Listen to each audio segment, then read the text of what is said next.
Celebrate good times. Come on. Do do do do do do do do. Celebrate good times. Come on. Do do do do do do do do.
All right. Happy Tuesday, ladies and gentlemen. Welcome to Sabby Sabs podcast. I'm your host, sabrinasalvati. If you're new, I do want to let you know that we are also streaming on X and Rumble, as well as YouTube. And welcome back, guys. We have quite a bit to get into tonight. I'm excited for tonight's show for many reasons. But for one of them, I do have to go ahead and say a thank you to all of you, because Eric texted me this last night. We have officially hit 400,000 subscribers. So I just want to thank you guys so much. I really do appreciate it. Thank you, guys. Thank you so much, because it has been a journey. It has been a journey, and I've been doing this for 5 years now, and I never thought I'd get to 400,000 subs. So obviously I must be doing something that you like, even if I do stuff that you don't like. For whatever reason, we reached it. And I just want to thank you guys so much, because I couldn't have done it without all of you guys. So thank you again. Oh boy, I would have never guessed that. I would have never guessed it. Something else I would have never guessed. We have so much to get into tonight. I don't know if you guys saw the video I posted yesterday. You probably did. But Tucker Carlson announced that he left the Republican Party. So you have Marjorie Taylor Greene. You have Tucker Carlson. Something is happening. Something is happening. And he also said he's not going to run for president. For people who are asking about that, he said that's not his lane. But what I will say is this. If there was ever a time where more people need to push and support and vote for independent and third-party candidates, now is that moment. I would have to say now is that time. So just keep that in mind, ladies and gents. Okay, without further ado, let's go ahead and give some shout outs to people in the chat, ladies and gents. Welcome all. We have a good show tonight. We're going to do a deep dive. I haven't done in a while, a deep dive. And so stay tuned for that. Hello. What's going on? I know myself. Is Jigsaw again? I wonder if she has a tricycle this time. See, we're already getting started. Shout out to Nick, says congratulations on 400,000 subscribers. Thank you so much. Thank you. what is this, Burren? In my view, Erica was an agent and Charlie Kirk was capable of independent thought. That is why the Zionists eliminated him. Though even among Zionists, there may be those who oppose this diabolical evil. Interesting. Shout out to Javier. I heard that Colombia got a new president. I will surely want to listen later the video. Yeah, I have a lot to say about that. People are up to their old tricks once again. Greetings, Jazzbo says the truth is 4K and climbing. Shout out to Blockbuster says hi. Greetings, Cloudness. Another one bites the dust. Epstein class are dying off. Let's see if they give old Clive a documentary about his debauchery.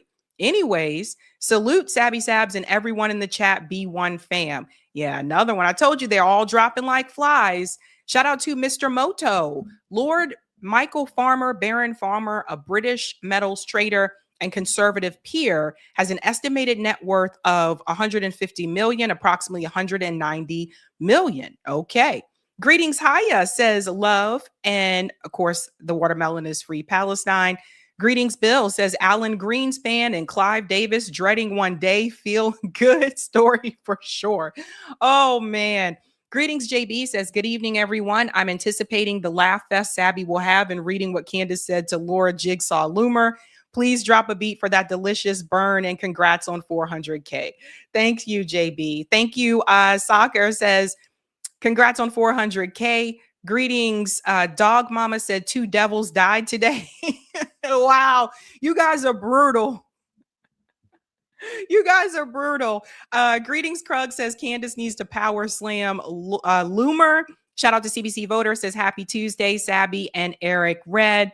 And of course, a shout out to DC Fairbanks says 400,000K. Thank you. Shout out to Lady Alex says greetings, everyone. Shout out to All One Same. Congratulations on 4K, Sabby. Thank you. Thank you.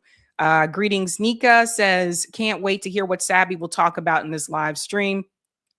Well, we have a bit to get into, quite a bit. Okay, let's go ahead and dive in, ladies and gents. Tonight's theme is same old script. They are using the same script against all of us. Let's go ahead and give a shout out to the Sabby patrons. Thank you guys so much for your support. Really do appreciate you around here, fam. If you are interested in being a Sabby patron, I have 5 categories here. We have the ultimate, the Sabinators. Don't forget about the Sabsters. We all love those Sabbies and they're not too shabby. That's what we say, not too shabby. And of course, last but not least, we also have the members. Thank you to every one of you. Really do appreciate you, ladies and gents. Thank you so much. Okie dokie. Quick update as well. Let me go ahead and bring this up here. Quick update. Tomorrow, I'll talk a little bit about this later in the show, but tomorrow I will be presenting at the Roxbury International Film Festival. So my documentary, Remove Black Erasure in Boston, was selected. So this will be my first film festival that I'm going to.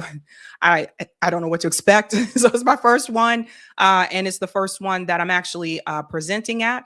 So I'm excited for that. So I have a busy day there tomorrow. I am looking to bring on, there is supposed to be, I have to double check my emails, which are an absolute mess. But there's another lawyer that I'm supposed to have come on about the new information about Carmelo Anthony, his new defense team for an appeal, and then also the new video footage that was released. So I'm looking forward to hearing what he has to say about all that. Just wanted to keep you guys up to speed on that. So much to get into, ladies and gents. Let's go ahead and dive into that thumbnail. And here we go. Yeah. It's going to be an interesting show tonight. Tonight we are discussing, and this is probably going to be the funniest story of tonight's show. Candace Owens checks Laura Loomer. So Laura, honey, oh man. Laura is making a lot of people angry, and I'm waiting to see if more people come after her, because what she is talking about, like, she's just coming after people's family members. She's coming after anybody who is not pro-Israel, but mainly the people that are conservatives and are no longer pro-Israel. She's been heavily attacking them, and she's gone, in my opinion, from what I've seen, she's gone way too far. And it's absolutely crazy. So we're going to get into that, but that's a funny one. So stay tuned for that. We're also going to discuss, I don't know if everybody is paying attention to what is happening in Latin America. Colombia just had presidential elections, and there's some fuckery going on around there. There's something screwy going on. Petro, who is there in the yellow square at the top, Petro could not run for re-election, so he is not a part of this, but he had something to say, and I'm going to tell you who's behind these elections in Colombia. We're also going to get into Clive Davis, music executive, and many other things, which I'm going to get into tonight, has officially died. He was 94 years old. We are going to do a deep dive into who Clive Davis actually was. Corporate media is telling you all the good things and accomplishments of Clive Davis, but they're not telling you the things I'm going to tell you tonight. We're going to tell the whole story, not just the part that that makes Clive Davis look good. So we'll get into all of that. We're also going to discuss, I don't know if you've heard about this one. This was breaking news today. The U.S. pilot who was down, this was earlier at the start of the Iran war this year. He was the one that was apparently rescued during that rescue mission. Well, he is now speaking out, and he is saying some things about Iran's weapons, which points back to something that was revealed 2 years ago. Apparently, these drones are more powerful than the U.S. realized. We're going to get into all of that. And last but not least, this is absolutely ridiculous. The IDF soldiers are practicing yoga to help them cope with everything, all the trauma that they are dealing with. You've got to be kidding me. It's for real. And yeah, we're going to get into all of that, ladies and gents. All right, first and foremost, if you haven't had a chance to do so, do me a solid and smash that like button. And if you're new, don't forget to like, sub, and share, just like a Care Bear. Let's go ahead and dive into the first story. Let's start off with Colombia. Colombia just recently had presidential elections. Now, Petro, who is the current president of Colombia, he was one that was more left. He also, you got to know this, he also heavily called out Israel and the Zionist ideology. He did so publicly in many different instances, and one of them was at Jesse Jackson's funeral. So he is known for that. And he was not eligible to run for re-election because of the Constitution in Colombia. So there were two other candidates that were running. Right now, they are saying that the candidate who they are declaring the winner, even though it's very, very close, there is speculation that the United States government and Israel had a hand in these elections. Let's go ahead and dive in here, ladies and gents. The far-right candidate, Esparella, is claiming victory. Protected by a bulletproof glass shield, Abelardo de la Espriella joined his supporters to celebrate what he says is his victory in the presidential elections, even though the official counting process is still ongoing. On Sunday, he said, he will govern for all Colombians. There won't be winners or losers. There won't be retaliations or persecutions, because in democracy there are no irreconcilable enemies. There are Colombians who think differently, that have the same rights we do. I will be the president of all Colombians, and I want to talk to those who did not vote for me. De la Espriella called himself the Tiger and promised to hunt down members of armed groups in the country. In this government, illegal groups have multiplied, became bigger, and the president allowed them to do so. We who work are the victims of these groups. That's why we need a firm hand to run the country. People here are already referring to Abelardo de la Espriella as Colombia's next president, even though the official vote count is ongoing. The next few days are expected to be tense, as many in the country are waiting for the official certification of the results amid allegations of irregularities and in a deeply polarized political climate. So notice she said there are allegations of irregularities with their election. So hold on to that because we're going to get a little bit more detail about it. But this guy was backed and endorsed by Donald Trump. I'm going to tell you how far down he was on the list, which also should give you pause. This speaks to a broader issue that is happening in Latin America. I look at this guy as like the next Milei, Milei from Argentina, where Israel and the Zionist ideology is making its way through Latin America, right? They're trying to get a foothold in Venezuela. They already got a strong foothold in Argentina. And now we see that this is being pushed forward in Colombia. So it's not just about just a presidential election, no big deal in another country. There's a message behind this. And one of the things I told you is that Zionism can spread, and it's definitely spreading in Latin America. Leftist candidate Senator Iván Cepeda, a close ally of President Gustavo Petro, says he will wait for the final official vote count before acknowledging the results. The preliminary vote count conducted is something we recognise as data that is not yet official or binding. We must report that our group of witnesses are proceeding to challenge 33,000 polling stations across the country. De la Espriella said he spoke with U.S. President Donald Trump, who congratulated him on his victory. U.S. Secretary of State Marco Rubio also welcomed the result, signaling what could become a closer relationship. See this? So look at who's congratulating him. Marco Rubio, of course, Donald Trump. He says the Trump administration looks forward to working closely with you. Now, again, at this point, all the votes haven't even been counted yet, but they're already declaring him the winner. And so it's very close. Like, it's not like it's, 55% to like 40%. It's very, very close. So you can see who really wanted this to happen. Between Bogota and Washington. De la Espriella has pledged to strengthen cooperation with the United States in the fight against drug trafficking and armed groups, a sharp departure from the policies of the outgoing government. His victory is the latest sign of a region tilting to the right, raising new questions about the future of security, migration, and U.S. influence in Latin America. So here we go, right? U.S. influence in Latin America. And then I wanted to show you what Donald Trump said about Espriella's victory in Colombia. I think this is very telling. Oh, El Tigre. We know that you had a phone. I endorsed him. He was in 10th place. I endorsed him and he won the election. Yeah, we know that you had no different than this country. He was in 10th place and they're declaring him the winner. Now, how do you go from 10th place to first place? And essentially, when you hear about the results, it's statistically tied. And if that were to happen here in the US, then there would be a runoff, right? Like you would have to we got to do a recount, that type of thing.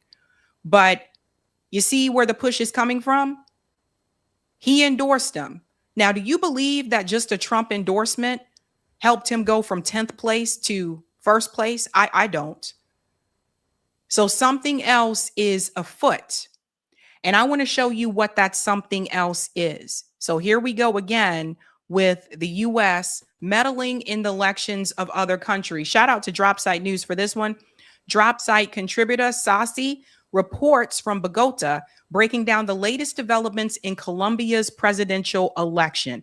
So I want you to hear what she says about the debauchery that is going on with the ballots. Listen to this. Results in merely informative fashion and with no legal status. In the Colombian electoral process, the only official result will arrive until the end of the scrutiny, taking place right now.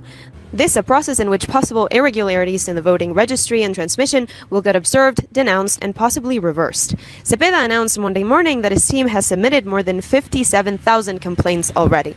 Since last night, lawyers have begun a scrutiny of a polling process marked by irregularities, which include the registering systemic incidents such as the presence of pre-marked voting sheets in several centers around the country, where sheets pre-selecting Abelardo were handed to voters, so that if they were to vote for Cepeda, the sheet would be annulled because of the double marking. Pause. Now that's some screwery. So some of those ballots already had Esprela's name selected. So if you didn't want to vote for him, this is according to her allegedly, if you didn't want to vote for him and you wanted to vote for the left candidate, if you were to mark that on the ballot, then obviously that would be considered, oh, we can't, this is a problem. This is fraudulent because you can't vote for two people at the same time. Did everybody hear what she just said? Some of the ballots already had Esprela's name selected. And they gave those ballots to people. This is how they get him to first place. You don't go from 10th place to first place just because Donald Trump gave you that endorsement in another country. That's not how this works, especially considering who their current president already is. So they're playing all types of games in Colombia. In other words, the U.S. and Israel, the Zionist regime, they are selecting the president of Colombia. Indications of a country large vote buying scheme in favor of Abelardo de la Espriella and the presence of unsigned tallying sheets registered as valid, as well as anomalies in the diaspora votes, showcasing irregular appointments of election witnesses in the consulates, as well as double voting by said witnesses. Finally, we must note the overt U.S. interference in this election process since the first round. Senator Bernie Moreno accompanying 88 U.S. delegates to oversee the election, backing Trump's open endorsement of the far-right candidate from Colombian territory. This, the prelude to last night's decisive message by Marco Rubio, congratulating Abelardo de la Espriella for his supposed electoral triumph, despite the close results and the unofficial status of the quick count. As soon as last night, Iván Cepeda's Pacto Histórico voters have concentrated all over the country to demand proper scrutiny of the votes, denouncing possible fraud in this round of elections. These concentrations that in the case of Cali, a region that supported Cepeda's candidacy, was repressed by state security forces. Mobilizations that are expected to continue to increase as the Colombian people await for the official result, which, if maintained as an Abelardo de la Espriella's triumph, could mean, as he has threatened, efforts to restrict the country's Congress, the elimination of over 50 state ministries, as well as a de-gutting campaign against his political opponents. So there you go. They're already meddling in elections in Colombia. Again, this is to support the Zionist regime. It is spreading in Latin America. And I want to show you a little bit more about Esprella in just a second. But I do want you to see what the current president of Colombia said about these elections. So this is from Petro. Petro says Israel hacked Colombia's election. President Gustavo Petro says the National Registry servers had their IP addresses changed mid-counts, with results written in for polling stations by an outside hand. Guys, no way in hell this should be legal. He names one culprit. The only state on earth, he says, that's capable of it is Israel. In the runoff, Esprella, far-right, Trump-endorsed lawyer. Ivan Cepeda, leftist senator, and President Petro's chosen heir. Petro, who backs Cepeda, says the pre-count sits at 49.3 for Esprella and 49 for Cepeda. So essentially, if this happened in the United States, this would be a runoff, 49.3 and 49. A dead heat, no winner declared. He is handing the altered servers to judges and demanding a full recount. And the United States government and, of course, Esprella have already declared Esprella the winner. This is absolutely insane. So if you're just joining, I do want to remind you that Petro has spoken out against Israel multiple times, the Zionist regime. Petro also spoke out against Israel at Jesse Jackson's funeral Like, he's been very vocal about this. So all of these leaders that speak out against Israel, essentially what is happening is that the West is trying to replace those leaders with someone that will serve the US and will serve the Zionist regime. No way this doesn't go into a runoff with those results. That's insane. So it's the same old script. They've done this before around the world. And there was a gentleman who was on Democracy Now! And he was talking a little bit about Esprella. I think you guys need to hear a little bit about his background. Mafia. Can you talk about who de Esprella is? Give us more on his background. Well, De La Espriella is a lawyer. In fact, he runs a law firm from Miami in Florida, but he cannot practice law legally in Florida, but he has a law firm there. He's a U.S. citizen as well as Colombian and lived in Florida, in Miami for years? Absolutely. He's a U.S. citizen. He claims to be a Republican, and he claims allegiance to the United States and to the Republican Party. And he has. So how is he allowed to run for president in Colombia if he's a U.S. citizen? So do you see this? This guy runs a law firm in Miami, but he's not allowed to even practice law in the United States. So of all the people for the West to push in there, they didn't even try to hide it with this one. U.S. citizen. Ding, ding, ding. Has very close links to, he says, and they're shown to Secretary of State Marco Rubio and to Ohio Republican Congressman Bernie Moreno, amongst others. So throughout the campaign, it was always an issue amongst lawyers and constitutional lawyers in Colombia whether he could actually be a presidential candidate and president when he has to abide by his loyalty to the United States government. He became a millionaire by representing paramilitaries, drug traffickers, Alex Saab, the famous Colombian who was part of Maduro's government in all kinds of corrupt businesses and others. And that's how he made his money. And whenever he's been challenged to show the source of his money, he backs off and disappears. And he's actually someone who uses legal threats and legal suits against anyone that challenges him or criticizes him, including 109 journalists whom he labels activists disguised as journalists, including one Colombian seeking asylum and living in Phoenix, Arizona for 10 years, Beto Corral, whom in coordination and by direct order of Marco Rubio is now jailed, and we don't know where he is in the United States, and he's being denied his right to legal defense because he criticized De La Espriella. And one more thing is De La Espriella, there are several legal lawsuits against De La Espriella for criminal charges, including paramilitary involvement, money laundering, drug trafficking, etc. So this guy that is now declaring himself the winner of president in Colombia represented drug traffickers and essentially, according to him, is a criminal. Sounds fitting, right? The West has been known to do this before. They put people in charge in other countries that are known criminals. I mean, this is absolutely crazy when you think about it. But you have the U.S. government and Israel interfering in the presidential election in Colombia. Now, if Petro, I have no doubt in my mind, if Petro had backed and supported Israel and would have, been on that Israel train, I don't think this would have happened. But Petro was not willing to do that. So they try to put in someone that is going to bend the knee for them. So people need to keep a close eye on Miami. There's a lot of funniness going on down there.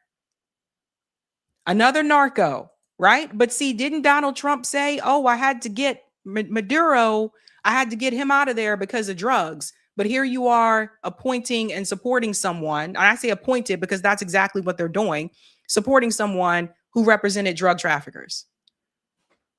So Colombia, you know, keep an eye on Colombia. I hope they get to have a recount. I don't believe that someone goes from 10th place to first place like that. There's some screwery that's going on there. But it's the same old script. We've seen the US government do this time and time again with other countries.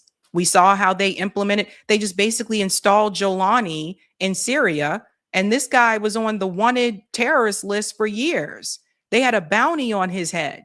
So they took someone who they knew was a criminal. They put him in a suit, gave him a haircut, and say, hey, how would you like to take this job in Syria?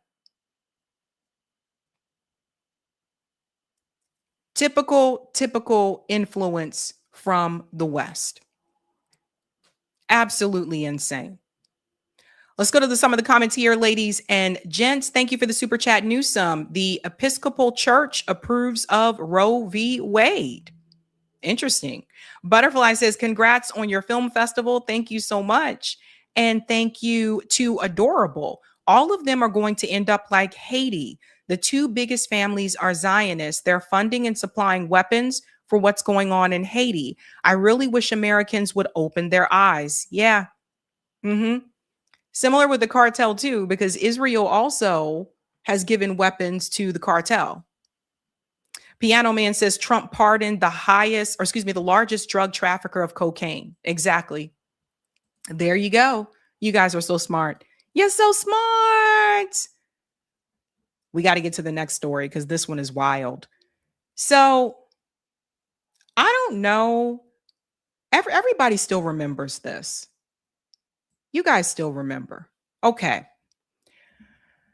Not too long ago, more towards the beginning of the start of the Iran war this year, there was a U.S. pilot that they said was shot down. Remember, they said he ejected from that fighter jet and that the U.S. came in and they did this rescue mission and got him out of there. Remember, I told you we haven't heard from that pilot? Well, now we are hearing from him via CNN. They're not showing his face and they're not mentioning his name. But there is something that he allegedly reported that should give everyone pause about what he claimed to see in Iran. Let's go ahead and get into this. Ladies and gents, same old script. Check it out. What a U.S. fighter jet pilot saw right before ejecting over Iran. His plane was shot down in April, and at the time, President Trump said it was from a shoulder-fired missile. Well, according to sources, the pilot saw multiple Iranian drones swarming and moving in a formation that looked like jellyfish. One of the sources described it as a, quote, real alien. These sources speaking to my colleagues Zach Cohen and Katie Bo Lillis. That fighter pilot was later rescued by special forces.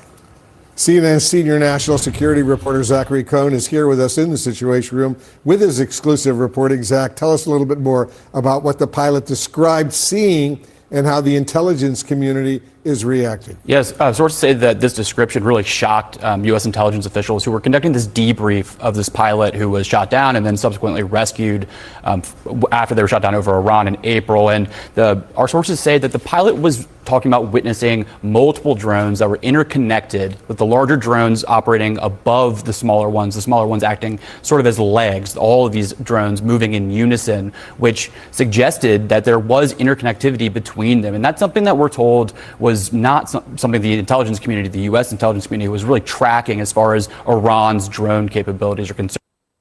Pause. So this pilot was shot down twice, according to them. According to CNN, he claims he saw drones in Iran that looked and swarmed like jellyfish. Now, before you laugh, I'm going to take you back because just 2 years ago, someone else made this same claim and they had video footage and it was laughed at.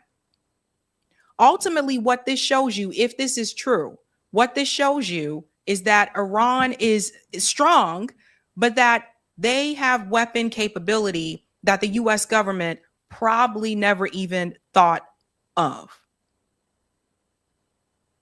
And why aren't they releasing this guy's name? Why aren't we hearing about his name?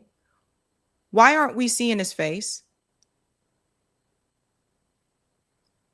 I have questions about it because I do find it weird. They have not released his name.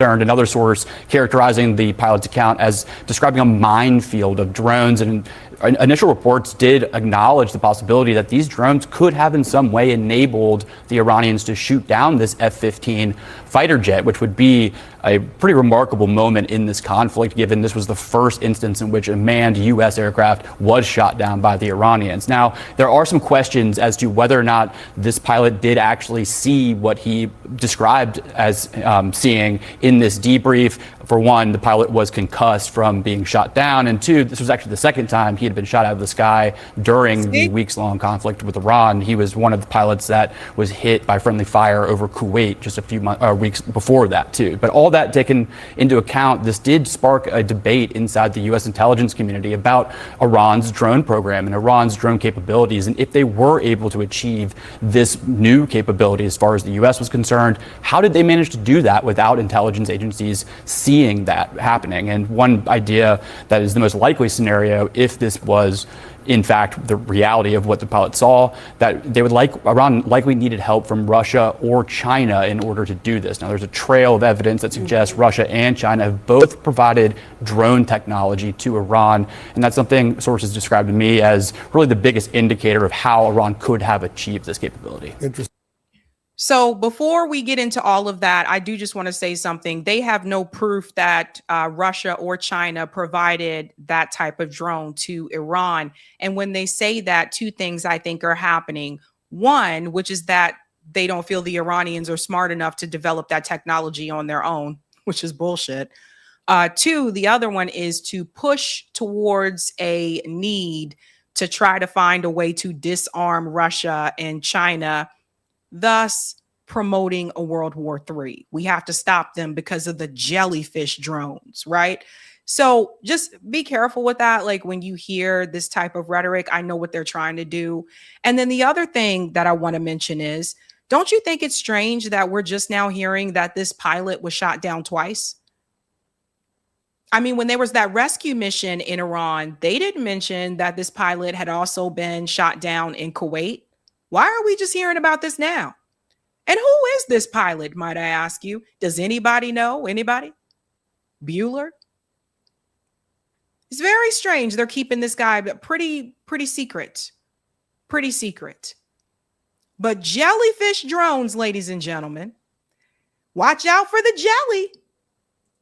Reporting. Good work, Zach Cohn. Thank you, You and very Bo much. Willis. Thank you. Jelly. All right, back with us here in the Situation Room is CNN military analyst and retired Air Force Colonel Cedric Leighton. I wonder just what your reaction is to what you heard from Zach's reporting here, what this pilot purportedly saw, and the reaction from the intelligence community, the surprise. Yeah, surprise is always a bad thing in the intelligence business, right, Pam? And so when you look at, what the pilot allegedly saw and Zach's reporting, and you combine all these factors, what is distinctly possible is that there is a new technology or at least new tactics being employed here. What this is similar to is basically there's a concept that even the U.S. Air Force has of having a manned aircraft serve as kind of the quarterback of a combined manned, unmanned fleet that would go after a set of targets. Now, this is different because, according to this report, the basic idea would be that the quarterback is, in essence, played by a larger drone, and that larger drone would then be controlled by a ground controller somewhere in Iran, presumably. This is major ground control. I'm sorry, I shouldn't laugh at this. Anyhow, here's the thing, guys, okay? If intelligence didn't know about this, I also, I pause at that as well, because Israel had intelligence in Iran. The US said they had intelligence in Iran. Nobody saw the jellyfish drones. How is it that the pilot is the only one who is claiming to have seen the jellyfish drones? We haven't heard this come from anybody else. Anybody. All the people who have been to Iran, he's not the only one that was shot down, but the other soldiers that went there, the paratroopers that went there that we weren't supposed to know about as well, no one else has mentioned that there were jellyfish drones. Just this guy who has no name and no face. The way in which this would work would require a lot of sophisticated tactics and techniques to have been developed, and it's most likely, as Zach was reporting, that these tactics and techniques were developed either in China or Russia or a combination thereof, and then potentially adapted by the Iranians for the purpose. You're a retired U.S. Air Force colonel. How do you defend against this so-called jellyfish formation of drones? So that's going to be a real challenge for the Air Force and really all flying entities out there, because a formation like this, first of all, it was a surprise to the pilot when he saw something like this. And then the other part of it is that the whole effort behind this is to create something that overwhelms the natural defenses that the pilot has, as well as the electronic defenses that the aircraft would have. For example, an aircraft has something known as a radar warning receiver, and it's designed to really take a look at all the radar inputs that are coming that are possible threats to the aircraft. When you have multiple inputs or no input at all, but a threat like that, it's really hard to defend against that. So there is going to have to be, probably an integration of artificial intelligence into defensive capabilities. It's also going to really rely on the ability of the intelligence agencies to assess exactly what technologies were employed and what techniques were employed, because the tactics and techniques are going to be critical to countering them. An understanding of that is going to be key. It's impressive. And there goes the push for AI, using AI, right? I found this out just the other day. Did you guys know that the Grok tool on X, Elon Musk X, did you guys know that it was recently reported that Grok also was pivotal in striking Iran? The US government, this is important because remember, Elon Musk doesn't just own Twitter and, Tesla. There's also, Starlink, and he has defense contracts. This is important that it has been reported now that Elon Musk artificial intelligence tool Grok on X, which a lot of people use, by the way, just to ask a question that they could search for on their own on the internet. Grok was used to implement strikes in Iran. They are already using AI for warfare. So you see how he's pushing that? We're going to have to use AI to find these things and to stop something like this. Of the U.S.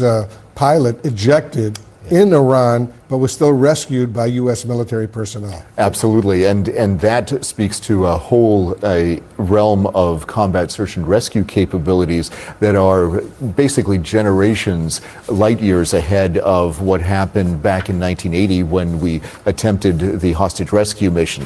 The interoperability at that time, back in 1980, was far less than what it is today. This was a textbook rescue operation and was executed based on all accounts that we have right now, almost flawlessly. There were some issues with aircraft having to be left behind, basically blown up on the makeshift field, but that's, something that's relatively minor compared to saving not only the pilot's life, but all the rescuers' lives as well. And it's incredible. Yeah, Eric, can you pull up the Grok thing? If you just search Grok AI used in Iran, can you pull that up? And I'll come back to that in just a second. So I don't know. Iran is like, I don't think you're ready for this jelly. I don't think you're ready for this jelly. I don't think you're ready for this. They don't think that you're ready. But here's the funny part, okay? Now, as much as people come after the conspiracy theorists, it was 2 years ago. Look at this. This was on News Nation. 2 years ago, the Pentagon response to jellyfish UFO, and it sparked a debate. So let's go back to this because they had video footage here. All right, so the latest UFO video flying around the internet has a lot of people, pilots and experts, wondering what it is, if it's anything. What is it? The Pentagon was no help.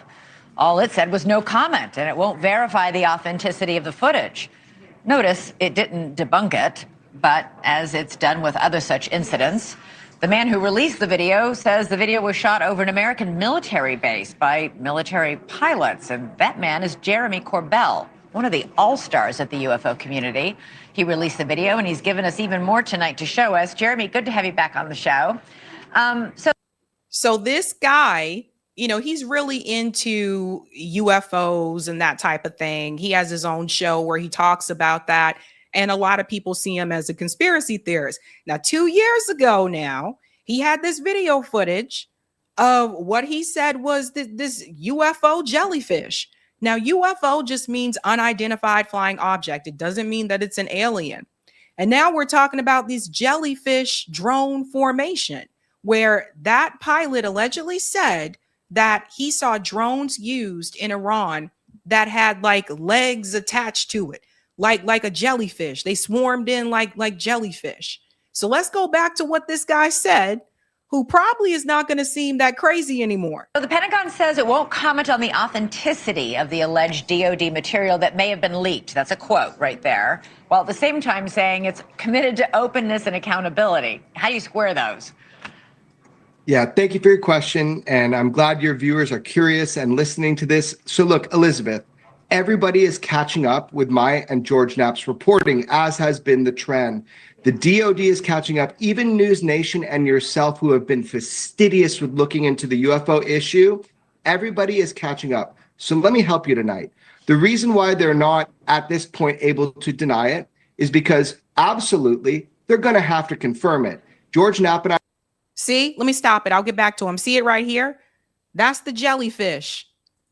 I worked for 3.5 years to develop new sources and people that came to us with these leaks, multiple people. So we have done our due diligence, and our DoD will be put in the corner. They have to be honest with the American public on this video. So we'll go from there. Now, a Marine who was stationed at that base told News Nation that the video was taken by an intelligence surveillance balloon. And you pause. This was at a military base. A military base. And so CNN wants you to believe that the US government doesn't have the intelligence to know about this. Yet you still can't go to area 51? You still can't go there. So we're supposed to believe they don't have the intelligence to know about this. They only tell us what they want us to know. Right over a military base, whatever this was supposed to be. Looks like a jellyfish. Looks like a jellyfish. You say it was widely viewed inside the military before all of a sudden it was then confiscated?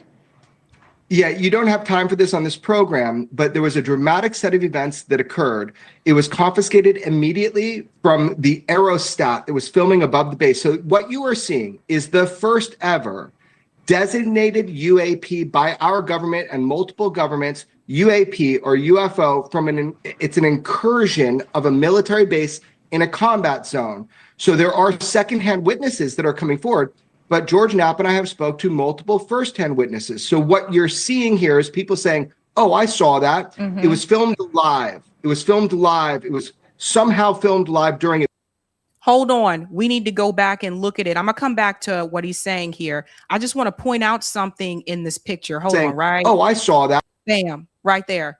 Look at the bottom here at the circle. Remember, they said the pilot said it looked like it had legs. Doesn't it look like this has legs right here? Mm-hmm. It was filmed live. It was filmed live. It was somehow filmed live during it, but it was confiscated by an intelligence agency that night. So how did it finally get out if it was confiscated that night? Right. So people film in these combat operations centers, or an acronym like that. I guess they ripped the footage and it became the local story in that base. I can't tell you how I obtain information, but those videos are legitimate and they were leaked to me and to George Knapp, and we were able to vet them over 3.5 years. There are more videos you're not seeing, and I'm going to be able to tell inside of the right facility exactly where our Senate Intelligence Committee can find the rest of the videos, because, by the way, it's like 30 plus minutes long, the actual video. The actual 30 plus minutes long. I don't think you're ready for this jelly. Original video is 30 minutes long. That is correct, Elizabeth. So you did send us some additional video. Tell us about it while we play it. This is an image. It appears to be. It looks a little bit like the Tic Tac video. Right. So you have the same object that's filmed by the aerostat, is how I understand it, is the same incursion. There is a new portion or a third portion where it's over the water and it shows transmedium capability. It goes out over the water, stops on a dime, drops into the water for 17 minutes, pops out slowly and steadily, and shoots off at a very rapid rate of speed. That is the part of the footage that I'm going to be directing the DoD to. George Knapp and I will be telling them the names of who has it, the agencies who have it, and where to get it. So you get a second piece of video, which is the same object as how I understand it. It was an incursion at a military base, and lucky we have 2 out of at least 3 pieces of footage that were chopped up. I'm looking at it as we're playing it, and granted, I'm looking at it on a monitor that's kind of far away from me, but it just looks like it disappears. I don't see it dropping into the water. Am I missing something? No, so that part of the footage does exist. I can confirm that for you and your viewers with 100% certainty that footage does exist. So what you're seeing is what was held by the base when people were probably capturing it live. Now, how it got out of the base multiple times to me and to George Knapp, that I can't talk about. But that footage is legitimate UAP. Our government will have to answer for that. And I think they know it at this point. There's an active investigation, and they are going to be provided that information so they can go get it from the intelligence agency that is hiding it from them. Thanks. So that was 2 years ago. And this was on News Nation. Pentagon on UFO jellyfish, no comment. And so I say it's just interesting considering that now that US pilot who was rescued is saying that he saw jellyfish-like drones in Iran that had legs. So hold on to all this, right? And now we're going to go back to the AI comment, because this is the part where, they don't really I don't think they really wanted us to know this either, but Common Dreams, they're the only ones that I saw that covered this. But look, the Pentagon official admits that Elon Musk AI tool Grok was used to help fire 2,000 munitions at Iran. This is what I was talking about. They're already using AI in warfare. The Defense Department chief AI officer said the U.S. military used the Grok model to help deploy over 2,000 munitions and 2,000 distinct targets in Iran within 96 hours. Ladies and gentlemen, for those of you who are on X and like to utilize this tool, stop using Grok. Stop saying, hey, Grok, is what this person said true? You can look this up for yourself. You have access to the internet. Stop using Grok. Grok is able to exist and is able to continue doing what it's doing because people are using it. If we weren't using it, I don't think they'd be able to justify keeping it around. And now you see it's not just this little tool on X, it's also being used in warfare. First time was the Iran war.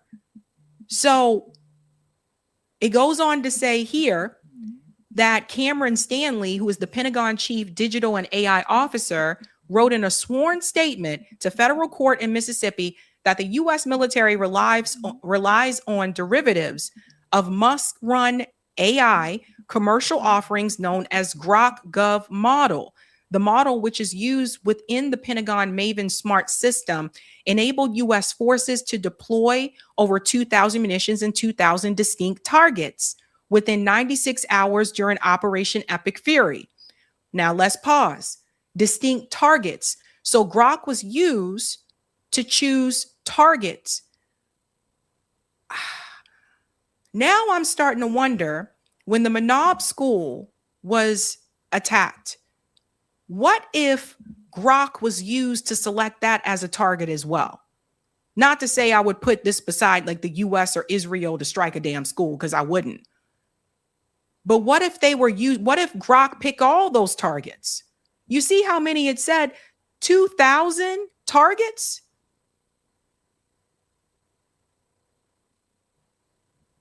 So Make sure you tell people about this, because I don't think, like I said, Common Dreams, they were the ones that I saw that reported about this, but this is a big one. And that's Elon Musk tool. And he's now a trillionaire and he has government contracts. So there you go. Now we have more questions, huh? I do think it is it's strange to me that we don't know that pilot's name. I think it's weird we haven't seen that pilot's face. We have just seen messages passed on allegedly from him to the press. And now for the first time, I am hearing that he was shot down twice, not once, twice. So I don't know, I don't know if Iran has these jellyfish drones or not, whatever he says to see, I don't know. But the problem that we have here is that our government has not been transparent. They don't have transparency, not just around war, but around other things as well. And had the Trump administration been transparent from day one, we wouldn't be asking these questions. But they've been telling a multitude of lies. Now I say the same old script because we were told so many times, so many lies about war before in the past, weren't we? Weren't we told lies about the Iraq war? I wasn't around for Vietnam, but I heard some stories.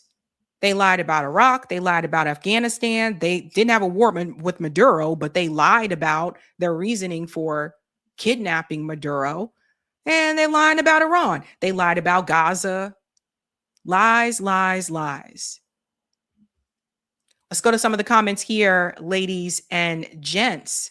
Hey, hey, hey. Thank you for the super chat, Libertarian Social Democrat. I live in Miami Metro. It is a stronghold for Zios and right-wing rich Latin Americans who are super bigoted. Rest of Florida can de-Ziofy quick. That's interesting. Robert said, false flag committed by jellyfish drones. Jelly! Thank you for the super sticker, Angie. Obi says, I don't think you're ready for this, Jelly. I don't think you're ready for this. Thank you, JJ. I might be wrong, but I'm pretty sure if a pilot ejects out of a plane twice, he can't fly anymore. Something about damage to the body from ejecting. That'd be something good to look into. Thank you, Ira. Russia produces more weapons in 3 months than the US and NATO do combined in 1 year. China has missiles that can turn at 90-degree angles, disarm an FAFO. Ooh, thank you, Helpful Harm. Pilot is either a robot, fake news, or died. JB says that drone looks like the droid drone in the beginning of Star Wars, The Empire, The Empire Strikes Back. It does. Oh, man. Thank you, Roger, for the super chat. Sounds like the Imperial drone scout from Star Wars. You and JB on the same. You're right here. You're right here. Thank you, Christopher. If you go back, they said they had to destroy the C-130 because it was stuck in the sand. The second one was shot down by U.S. Iran, said before takeoff. And thank you, GDNPB. How were we to know we are the bad guys? Ha, ha, ha. All right, let's get the Rumble rant and then we'll keep it moving and grooving. Thank you, Active Guardian. Large drone swarms that can form and morph shapes and pictures have been around since 2008 Beijing Olympics. I see the latest tech every year in August at the PGI convention, pgi.org. Ooh, Active Guardian. Thank you for letting us know. And thank you for this one. The new NVIDIA Orin Jetson Nano $300 is built to stand alone AI. A real step up from pre-programmed routines run from a laptop. This is going to be the poor man's blue beam. Active Guardian, it sounds like you know a lot. Active Guardian. All right, ladies and gents, do me a solid and smash that like button. Thank you very much. And we're moving on to the next story. Now it's time for some laughs, right? So we did the heavy story, we did the questionable story, and now we're gonna laugh. We're gonna laugh. So, Laura Loomer has really been making people pull their hair out, whether it's on social media, whether it's via her podcast or her appearances in public. Laura Loomer has been heavily attacking the conservatives that are no longer pro-Israel or criticizing Israel. And one of her new favorite targets is, of course, Candace Owens. Now, Laura Loomer, I guess, is trying to say that she was, I guess, close or friends with Charlie Kirk. And I think Candace kind of came in and laid a smackdown. Like, this is really funny. I love this conversation. It's hilarious as hell. But ultimately, what Laura Loomer has been trying to do is hit below the belt. When you go after someone's family members, that's hitting below the belt. And that's what Laura has done. For those of you who are not on X, she has been going after Candace's family members. She's been saying very threatening things towards Tucker Carlson, towards Thomas Massey. This woman is not all there in the head. And even her parents have said that she's not all there, that she has been at a psych ward. And this is someone that has a press pass to Pentagon briefings because she's in with the Trump administration. She can go in, but you have actual real journalists with years of experience that are not given that press pass. But Laura Loomer is allowed to be there. So let's hear what Candace had to say here, and then we're going to get into that crazy back and forth between her and Laura Loomer. Oh, boy. Blake Neff is a liar. He is a coward. He is a backstabber, and he is made of the stuff that you would expect from a person who would betray Charlie. You proved yourself to be a deceitful traitor by pretending he was not close to Tucker Carlson. Everybody knows that he was close to Tucker Carlson. He confided with him. Just like everybody knows that me and Charlie were friends. You guys are trying to rewrite his history while we watch live, and we're not going to stand it. You're trying to rewrite history and make it so that his close friends were Josh Hammer, Laura Loomer, Jigsaw, okay, Sawface, you're now allowing to kind of edge into and pretend that he was her advisor. He came to me for advice about the woke right. Oh, he was upset about Tucker Carlson and confided into Laura Loomer. Are you guys out of your minds? How do you live with yourselves? How do you do it? I want to understand it. How do you guys wake up in the morning and look yourselves in the mirror, knowing that you didn't just betray Charlie, you betray him every single day, every single moment, and the entire world knows it. So the Jigsaw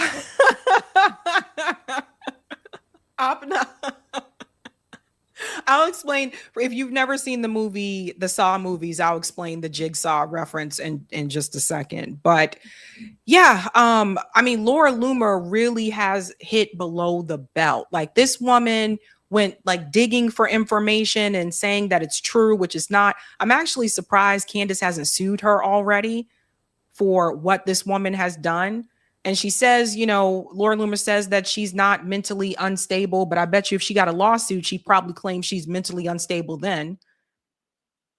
So she has been coming after Candace heavily. And then she goes with this lie here. She goes, in the weeks before he died, Charlie Kirk was concerned about the growing threat of the woke right polluting people's minds with Jew hatred.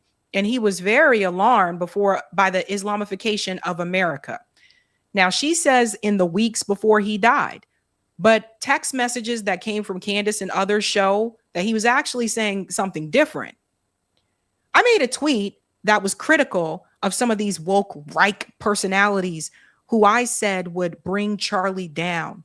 He invited me to his office, and weeks before he died, I flew to Arizona and met with his team. Charlie wanted me to speak with them about ways we could strategize combating the woke Reich and growing threats of Islam, because he too was noticing the disturbing push of Chrislam and the Islamic sympathizing by right-wing podcasters. This is all factual and verifiable. When I was there, a senior TPUSA official told me they had security concerns and were particularly worried about leftist violence and groper violence, which is why all the doors are always locked and if you have to have a key to get in. So yes, leading up to his death, Charlie and his staff were very worried about anti-Israel Charlie haters ambushing him because they constantly demonized him for not joining their cause. TPUSA officials told me this when I was at the office. Okay. All right, Laura. So we're supposed to believe what TPUSA officials say now, right?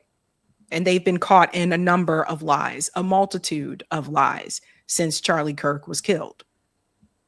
Okay. Everything that we've seen text messages. There's videos of Charlie Kirk saying, no, we can't go to war with Iran. Don't do it. It's bad. There's video footage of Charlie Kirk saying, release all the Epstein files now. There's the text messages of Charlie Kirk pushing back on the Zionist donors and saying, God, this is ridiculous. But Laura Loomer wants you to believe the exact opposite. Right now, yes, Charlie Kirk said things before this. He said things about Muslim people. He said, mean, nasty things about Muslim people. And he was pro-Israel. But she's pretending as if, like, literally right before he was killed, he wasn't changing his tone. And we have evidence that shows that. So let's see how Candace responded to this. Hey, Laura, can you share the text messages of Charlie seeking advice from you regarding the woke Reich and inviting you to TPUSA accordingly? He thought you were a total nut job. So this is surprising that he suddenly thought he needed your advice right before he was murdered. Now, I think a lot of people thought she was a nut job. The woman is psycho, okay? Psycho. If this don't work out for Laura Loomer, she could probably play a character in one of those Blumhouse horror movies. You guys familiar with Blumhouse? Blumhouse does a lot of like the newer horror movies. She could probably play one of those characters. I think so. I think she could do it. What do you think? Laura says, when Charlie invited me to his office, he called me. Tyler Boyer and Andrew Kovic can confirm this. Okay, because they're reliable people. They're reliable. Okay. If he thought I was a nut job, he wouldn't have flown me out and hosted me at his office. R.C. Maxwell was present in the building while I was there as well. He too can confirm. Here's some texts I had with Charlie, though in June of 2025. This right here didn't make any sense. Let me highlight this. Here's some texts I had with Charlie, though in June of 2025. Okay, I don't see how that confirms that you spoke with him right before he died, before he was killed. It's just the fact he was worried about the woke Reich and Islam at the time of his death. He was planning to do more to stop the spread of Islam in America. Then 2 weeks later, he was killed. So he wasn't killed 2 weeks later after June. But let's see what she got here, okay? She says this is a text message from Charlie Kirk, June 22nd, 2025. WTF is the Hodge twins issue? Like, actually. Here's response here. I'll just do it this way so you can see it. Anti-Semites, just like Candace. Hope you're done with them after this. Lots of Jew haters. Candace has gone off the deep end. I believe this is Laura in the blue. And then here's a response here. I hope you see I have Donald Trump's back here. But we don't see the rest of this conversation, right? Like, we don't see if anything was said before this, and we don't see what's said after this. It's something I noticed that was interesting about the screenshot that she chose to share. Let's come out of this here. So that's what she shared, and she was responding to Candace there. Candace said, nice try, saw face. We'll get to the saw face in a second. Sorry. Nice try, saw face. This isn't a text. This is his X account, which all of his actual friends know Andrew Kovic has been running for years. Charlie wanted to spend less time on social media and handed the keys over to Andrew to tweet, reach out for show bookings, etc. So let's pause here for just a second, because this is something I wanted to add. There are many people who have Twitter accounts or X accounts, and they don't actually run that account. It's usually people that have a tremendous following. Like there are many people that they have these accounts where they have millions of followers on X. A lot of times those people don't actually run that account. They have someone else who is tweeting for them. They have someone else who's responding to DMs. So I don't believe Candace is lying about that there. I think that's probably true given how many people were following him, right? So that's interesting. So let me try again. Show us your text thread or WhatsApp thread with Charlie Kirk. Surely you have one since you're now claiming that you were his advisor in his last days, you lying psycho. I am told Tyler Boyer is the one who invited you to the campus, not Charlie. And I have messages with Charlie from Trump's campaign discussing how insane he thought the campaign was for teaming up with you. Oh boy, it's all coming out, isn't it? It's all coming out how people really felt about Laura Loomer. Here's another one here. For clarity, saw face, this is what an actual text message chain looks like between friends discussing the tragedy of Trump linking up with you. You can ask Andrew and Tyler to confirm its authenticity. This is dated September 15th of 2024. Like everyone else, he thought you were a mad dog and possibly a fed. Damn. A mad dog. And possibly a fed. Oh boy. Exactly the brand of filth that would pretend you were somebody's close friend after he was murdered. So let's look at the text here. So here's text from Charlie. It says, I was genuinely pained watching that segment on Fox News with his campaign spokesperson trying to dance around just condemning what Laura said. Truly so stupid. Response here. I'm dedicating every fiber of my being to help Trump, and this is just a middle finger. Responds, I know. She could be a Fed. So there's the Fed comment. I feel bad for you guys. I don't trust her. This doesn't make sense. It's turning off Republicans to Trump. This is the girl who mocked Thomas Massey's absence when he was burying his wife. Yeah, and I tell you guys before about how Laura Loomer has been known to hit below the belt. This is what I'm talking about. Like she hits low below the belt. She's crazy. Here's another one here. To be extra clear, as you can see in this text, Charlie had you pegged as manic depressive since 2019. Your behavior has not changed. You call people incessantly demanding to be let into their events as you did with SAS. If people don't play nice, you threaten and attack. This is the only reason the Trump campaign deals with you, because you are genuinely recognized as a psychopath who will make up lies and become destructive if they do not. But you are now approaching a new level of delusional by trying to write yourself in as a friend of Charlie's after his horrific death, while you attack people like Tucker Carlson and Megyn Kelly, who were true friends and confidants. Sit down, saw face. We've all had enough. So here's that text here between Charlie and Candace. By the way, Laura texts me. I think she's manic. Yeah, Loomer. She is main depressant. Over 100,000%. She's like, I accept I cannot speak and understand. May I at the very least attend? Charlie should let me so that I can see everyone. I live in town.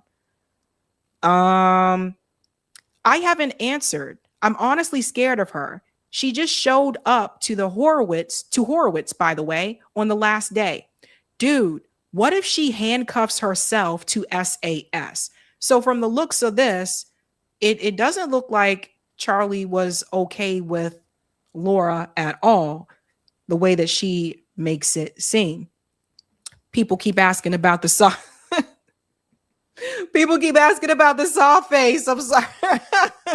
This is the saw face. So if you haven't seen the movies, and I can see it, if you haven't seen the movie Saw, I've seen all of the Saw movies. That franchise I thought was epic. Excellent writing there. And this is Jigsaw. And Jigsaw, it's a little doll.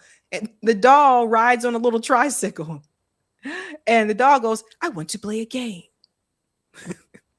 And it's an older man, John, and he made this doll. And John was an engineer. And John has this doll say a number of things, sometimes in video, sometimes the doll just shows up in a room riding on a tricycle. But his main thing is, hello, I want to play a game. So if you haven't seen the Saw movies, you should check them out. I think they're really good. But I can see it. I can see the resemblance there. Oh my God, this is brutal. Absolutely brutal.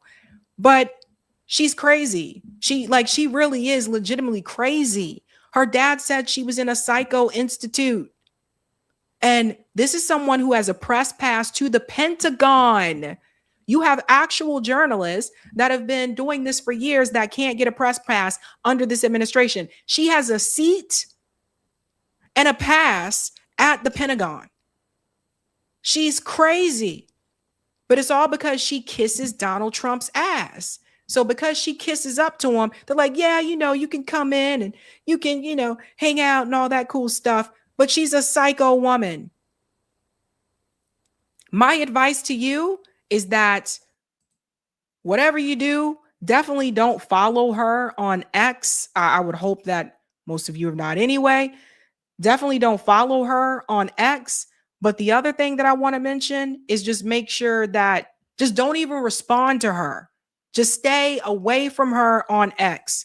Because see, she went on to show more and she said, in case you guys don't know what I mean, when I say that Sawface just spams people with her tweets via text, if she has your number, this is real recording from my phone over the course of just 2 months. She never had a friendship with Charlie. He always thought she was psycho. He was just one of the many people in politics she spams with her exclusive personality disorder and receipts. So this is what she's talking about here. Let's pull this up. So she took a recording from her phone. So you guys see all this? It says website, Laura Loomer on Twitter. So she's sending, it seems like she's sending her own posts. Charlie Kirk message here, 2018, because Laura Loomer is freaking out saying Turning Point News is trying to get her banned. So she's showing you old stuff. Wow. Imagine someone just keeps sending you their own tweets and stuff like that. That is wild. That is, girls got problems. Of course, she did come back. I was a candidate for Congress in 2019 in WPB, and I was invited to SAS, and I didn't show up to Horowitz. I have been attending Horowitz Restoration Weekend since 2014, which is where you also met Charlie for the first time in 2017, when you were at the same event I was at. I had a name tag and a ticket. You even took a picture with me there. I spoke on a panel there in 2017 and attended every conference until 2021. You're such a liar. It was at the Breakers in Palm Beach, and here are the pics with metadata. People can open the pics up and see the timestamps themselves. And no, I am not manic depressive. Didn't realize you were a doctor. If I was crazy, I wouldn't have come as far as I've come in life. You have nothing substantial, so you make up lies. That's interesting coming from Laura. Easiest way to diffuse an argument is call your opponent crazy. Doesn't work. So here's the pictures that she's showing here. This is back when Laura Loomer had blonde hair. Yeah, back when she was blonde. And here's another picture here. Here's Candace and Laura. That's blonde Laura. Still giving me Jigsaw vibes. There's Laura and Candace. And I don't know who this other girl is, but she says this is the Breakers golf course. That's what she said there. And there they are there. Back when everybody was friendly, huh? Candace says those photos are not from 2019. These messages, however, are. As I said, you are now crossing a line pretending you were Charlie's friend or confidant ever. You constantly message people saying you were Seidel. We got to be careful because it's YouTube. And constantly put pressure on everyone to invite you to places or else you would unalive yourself. This is how you weasel your way through politics.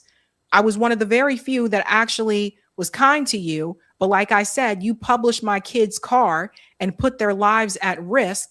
So now you can meet the full brunt of my rage.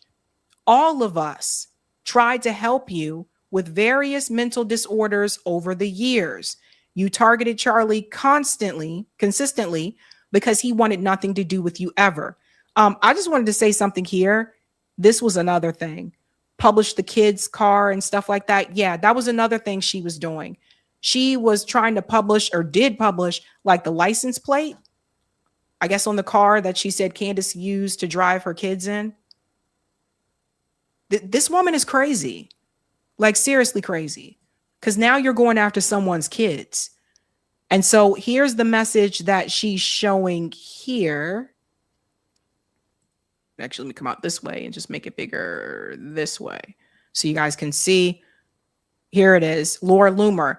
Even Fox is now controlled by liberals. So I'm just wondering where all of this ends. It's insane.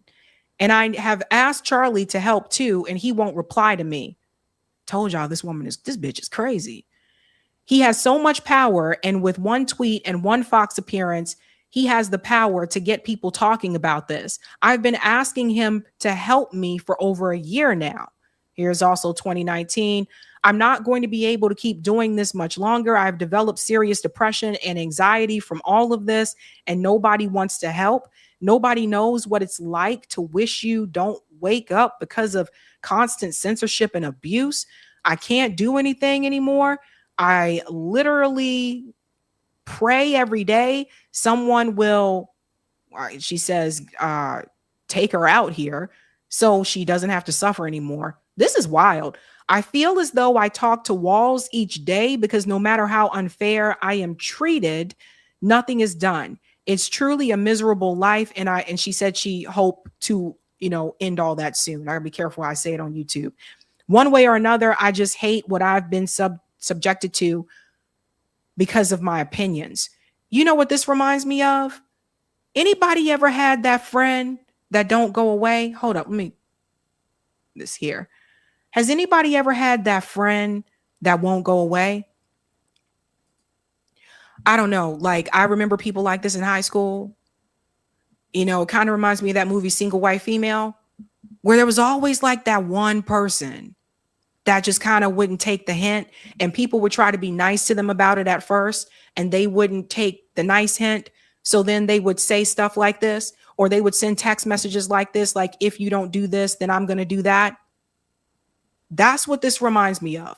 It's creepy.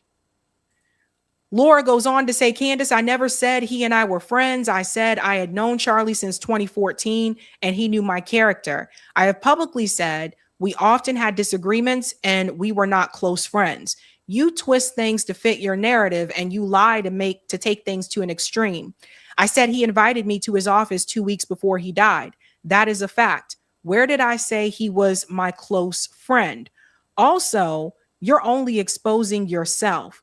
I was a good friend to you when I lived in New York and I never threatened anything. You used to text me all the time until you met Kanye West. And then this is funny. And then the people who helped you along the way became peasants to you and you ignored everything they ever said to you. Uh-oh, now it's getting deep. That's what this is really about. It go back to Kanye.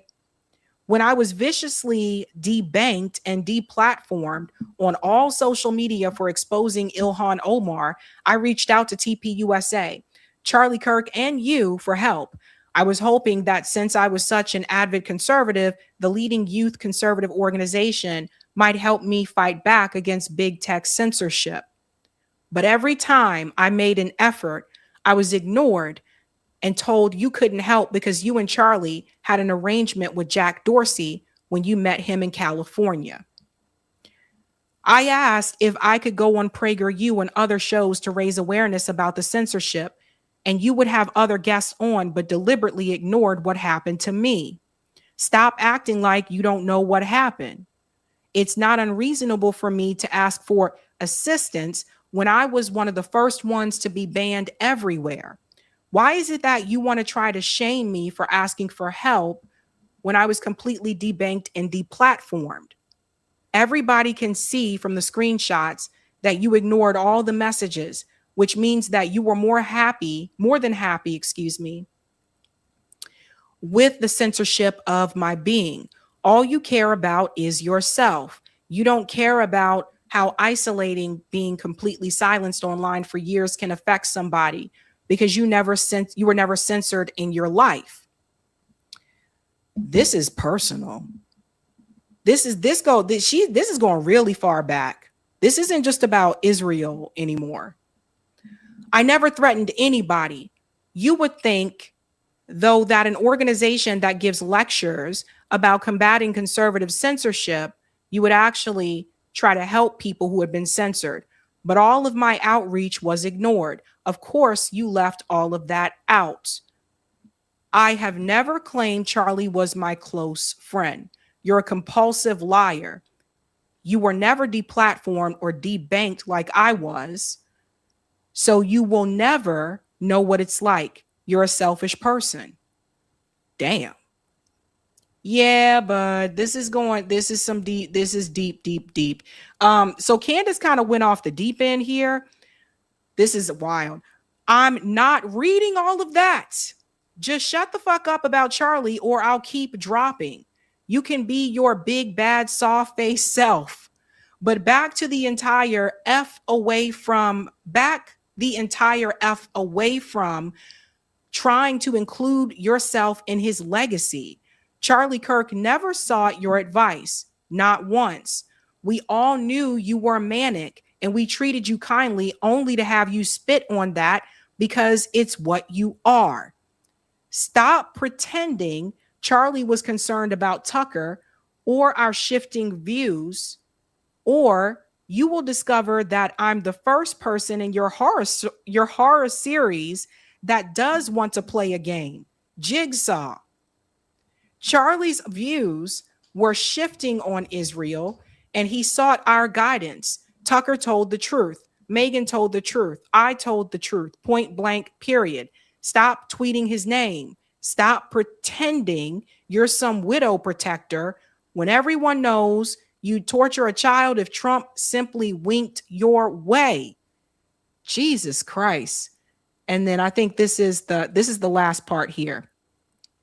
LOL, says the saw face that spent months focused on my husband, pathologically submitting fake AI photos of him in silk shirts with Milo, claiming we were separated, that he lied to DHS and is being investigated, and that he invested in Israel tech. You even went after his father's investments in London, plus dreamed up a meeting he never had with Alexander Dugin in Italy. My dealings with Charlie weren't imagined. You routinely fixate on men who don't know you because you're mentally ill. Go make a friend. Charlie did not seek out your advice. Sit down. Jesus Christ. She was responding to this part here. Oh boy. You are pathologically obsessed with another woman's husband, and you have been consumed by psychotic rage to claim Charlie away from Erica. You abuse her daily with lies and smears, and you want to ruin her ability to grieve because you insist on tormenting her daily. Whoo!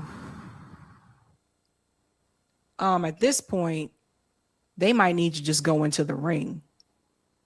She went on long and long. And then she said this part here. I said I had a meeting. Don't worry, Candy. Unlike you, I'm not in a race to make Kirk my last name. It's why you want to destroy Erica Kirk. You really think you own Charlie and his legacy. Very creepy. This is probably why you weren't invited to his wedding. How does your husband deal with you being so obsessed with another man? What? Yeah, this is wild, guys. This is ouch, ouch, ouch. Whew. Yeah, at this point, they probably should just go into the ring or something like that. This is wild. But as you can tell, this isn't just about the Israel thing anymore. For Laura, this is personal. She feels as though she was forgotten about. And she's talking about the censorship and being debanked. That was back when, remember when Jack was the owner of Twitter, there were a number of right-wing accounts that were censored, that were deplatformed during that time. And then you see vice versa, right? Like now that Elon owns X, you have left-wing accounts that have been deplatformed. So it happens on both sides. But you know what? Laura Loomer should probably not be on social media, especially X. X is wild. It's very toxic over there. X is not people showing pictures of their puppies and their little cats and, their family and stuff like that. X is brutal. It's everybody yelling and fighting with each other 24 hours a day. It's crazy. With someone like Laura's, sensitivities, Laura Loomer should probably take a break from social media. That's what I say. She should probably get off of X for some time and stay away from it. And that would probably be better for her mental health. But she doesn't. She runs the same old script where she is actively attacking everybody who is not pro-Israel. But when it gets to the point where, and you can disagree with Candace, you don't have to like Candace, you can disagree with Candace. But when I check on X, and I'm not going to share it on here because I don't agree with people doing this to people's kids. When I check on X and I see that she was trying to dox her child, when you go after people's kids, that's hitting below the belt. And that's something like, I'm not cool with that shit. So I think she needs some help. The first step would be to get off of social media. It ain't for everybody. Let's go to some of the comments, ladies and gents. Thank you for the super sticker, Michael Kavlin. Thank you, Sherelle Davis. They want a surveillance state, but people like Laura Loomer get away with false flag claims on X. The hypocrisy. Public safety hoaxes are illegal. Thank you, Roger. Just get in the ring and fight already. Bow, bow. Hood says it's all because Trump is a fucking lunatic also. JB, Candace said, get the fuck out of here, Jigsaw. The Jigsaw thing is not going away now. And Anthony Zinkus, Professor Zinkus, this is almost better than the Nicki Minaj Cardi B beef. I know, that was wild. Oh my God. Yikes. Okay, let's get to the next story. This one is crazy when we talk about people making themselves a victim. The nerve of the IDF soldiers at this point in time. They are saying that they are traumatized. They are the ones that are victims because they've gone through so much. And that is why they are participating in IDF yoga. And they actually had this on the news. This is crazy. Max Blumenthal says Israeli soldiers are doing yoga to heal from the trauma of the world reaction to the genocide they committed in Gaza. Literal downward dogs. Check this out, guys. This is crazy. Well, as we are here on International Yoga Day and the summer solstice, no place better to be than on top of Tel Aviv with these beautiful views, celebrating the fact that we are experiencing a very profound moment here in Israel. Behind me, you see dozens of people that are taking part in a yoga practice as part of a nonprofit called Brothers in Yoga. It's an organization started by a wonderful woman named Netta Margalit, who has dedicated all of her time and energy and resources to bringing somatic healing yoga practices to starting with soldiers who've experienced PTSD, not just Pause. You have got to be kidding me. You have got to be kidding me. They are experiencing PTSD. They're the ones killing people. They're the ones killing children. And they are having trauma and having stress. They're the ones in power. They're not occupied. So it's hilarious to me how they're trying to make themselves out to be the victims. People in Gaza right now are sleeping in tents. Israel is still bombing people in Gaza. There was a little girl in Gaza that was killed just yesterday, targeted by the IDF. And they have turned themselves, or trying to turn themselves into the victims. That's what they want the world to see. They actually put this on the news, that we're supposed to feel sorry for them because they're under so much stress and trauma. Unbelievable. PTSD in light of October 7th and the subsequent war, but also soldiers that have been traumatized and suffering from all kinds of issues in combats and other types of fighting situations, even before the October 7th massacre. Now we're really recognizing and aware of the fact that PTSD is something real that many are going through, not just from combat, not just from October 7th and the war, but also the impact of the world reaction to the war and the situation here in Israel. So imagine this, guys. For years, you have these IDF soldiers that have sexually assaulted Palestinian prisoners, including children. They have assaulted them with dogs. They've assaulted them with objects, and they've gotten away with this for years. For years, you have had IDF soldiers go into Gaza and mow the lawn and just say, okay, time to go kill some people. For years. They have PTSD. These people, I got to tell you guys, I've never seen people, these people are ridiculous. You know, and I'm usually one to say, okay, well, people can be redeemed. No. They're beyond redemption at this point. There's no way. There's no turning around from these IDF soldiers are beyond redemption from any point. The nerve of them to make it about them. These people are not suffering. These people are not, they don't have to worry about when bombs come through Israel that make it through the Iron Dome, they have bunkers they can go to. The Palestinian people don't have bunkers. And if you're not killing kids in Gaza, you guys are killing people in the West Bank and stealing their homes and setting their crops on fire and taking their livestock and killing their pets, their dogs. And we're supposed to feel sympathy for you. Now, part of this PTSD that they say that they're dealing with is the fact that the world has turned against them. Maybe you shouldn't be killing everybody. Maybe you should stop looking at yourself as this chosen group of people.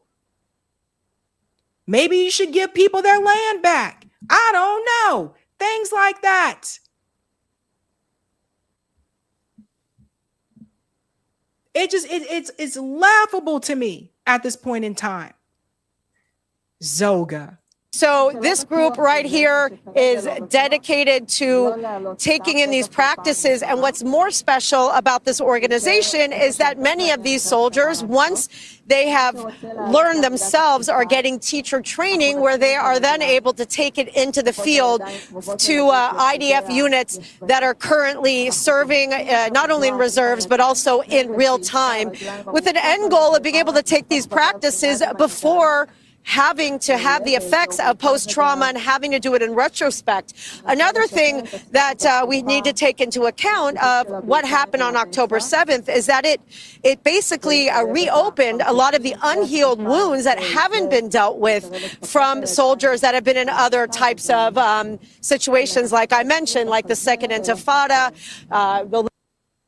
So those IDF soldiers chose to do that, right? So they chose to participate in the Nakba. They chose to go in and mow the lawn in Gaza. There have been people who have rejected this, by the way. There have been Israelis who are rejecting joining the IDF. But they chose to do this, and we're supposed to feel bad for them. They're supposed to be traumatized. Jesus Christ. Lebanon war and whatnot, you have people from all different ages. After October 7th, like most of the people, everything that was buried kind of rose up, and I was really suffering and struggling. I was looking for some tools I can use to regulate myself, and then I came up to know trauma sensitive yoga. I was already a yoga teacher before that, and then I went to a course to take a course to try to help myself and try to help others. And I remember the time that Neta came in, and it was love at first sight. First of all, they keep bringing up October 7th. All of them weren't even there.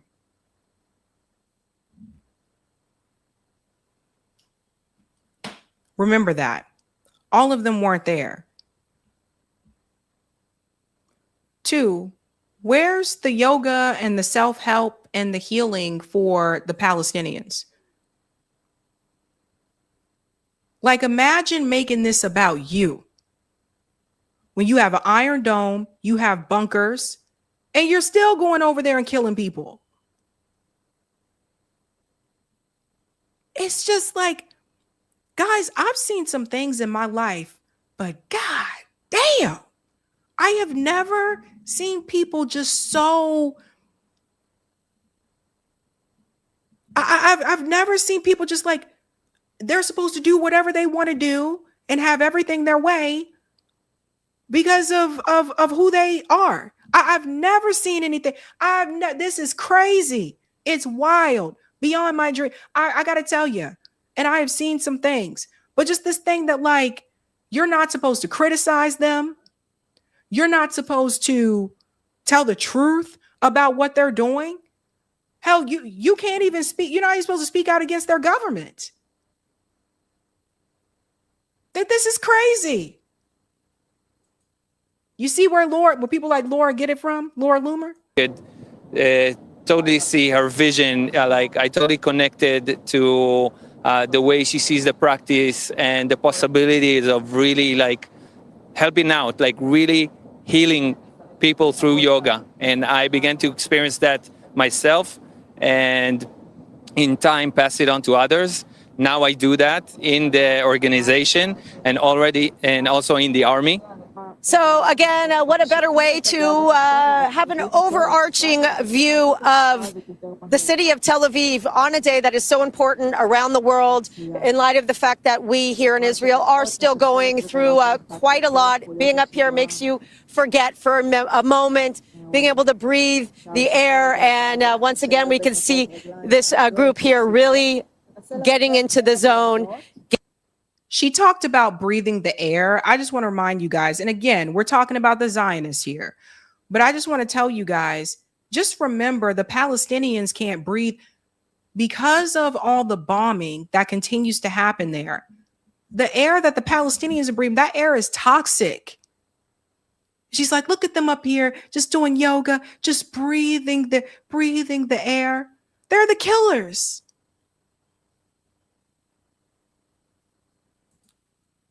Getting into movement, breathing, all of these things that, for those of you that haven't done yoga before, really are so essential. It's not about sweating and necessarily doing a cardiovascular workout. It is about taking that moment to go within, to breathe, and it really, really helps regulate the nervous system. Reporting from the top of the Azrieli Center in Tel Aviv, Emily Francis, back to you in the studio. This is wild, right? Don't forget they have a universal health care too. So there's that. Now I want to tell you why else I think this is wild. Here's what they're saying now at this conference, right? So let's go ahead and bring this in here. At the same time that they say they're dealing with PTSD, there was this event.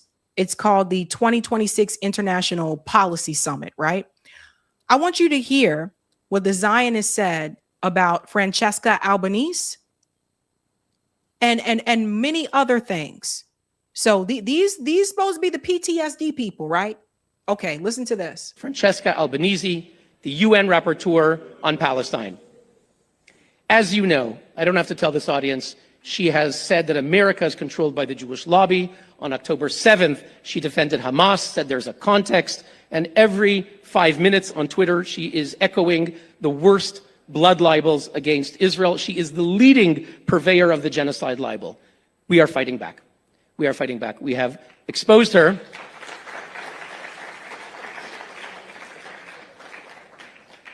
We have exposed her hateful remarks. She is now the first UN rapporteur in history to have been condemned by France, Germany, Canada, the Netherlands, the UK, Argentina, Hungary, the US, and many other countries, Latvia, Estonia, many other countries.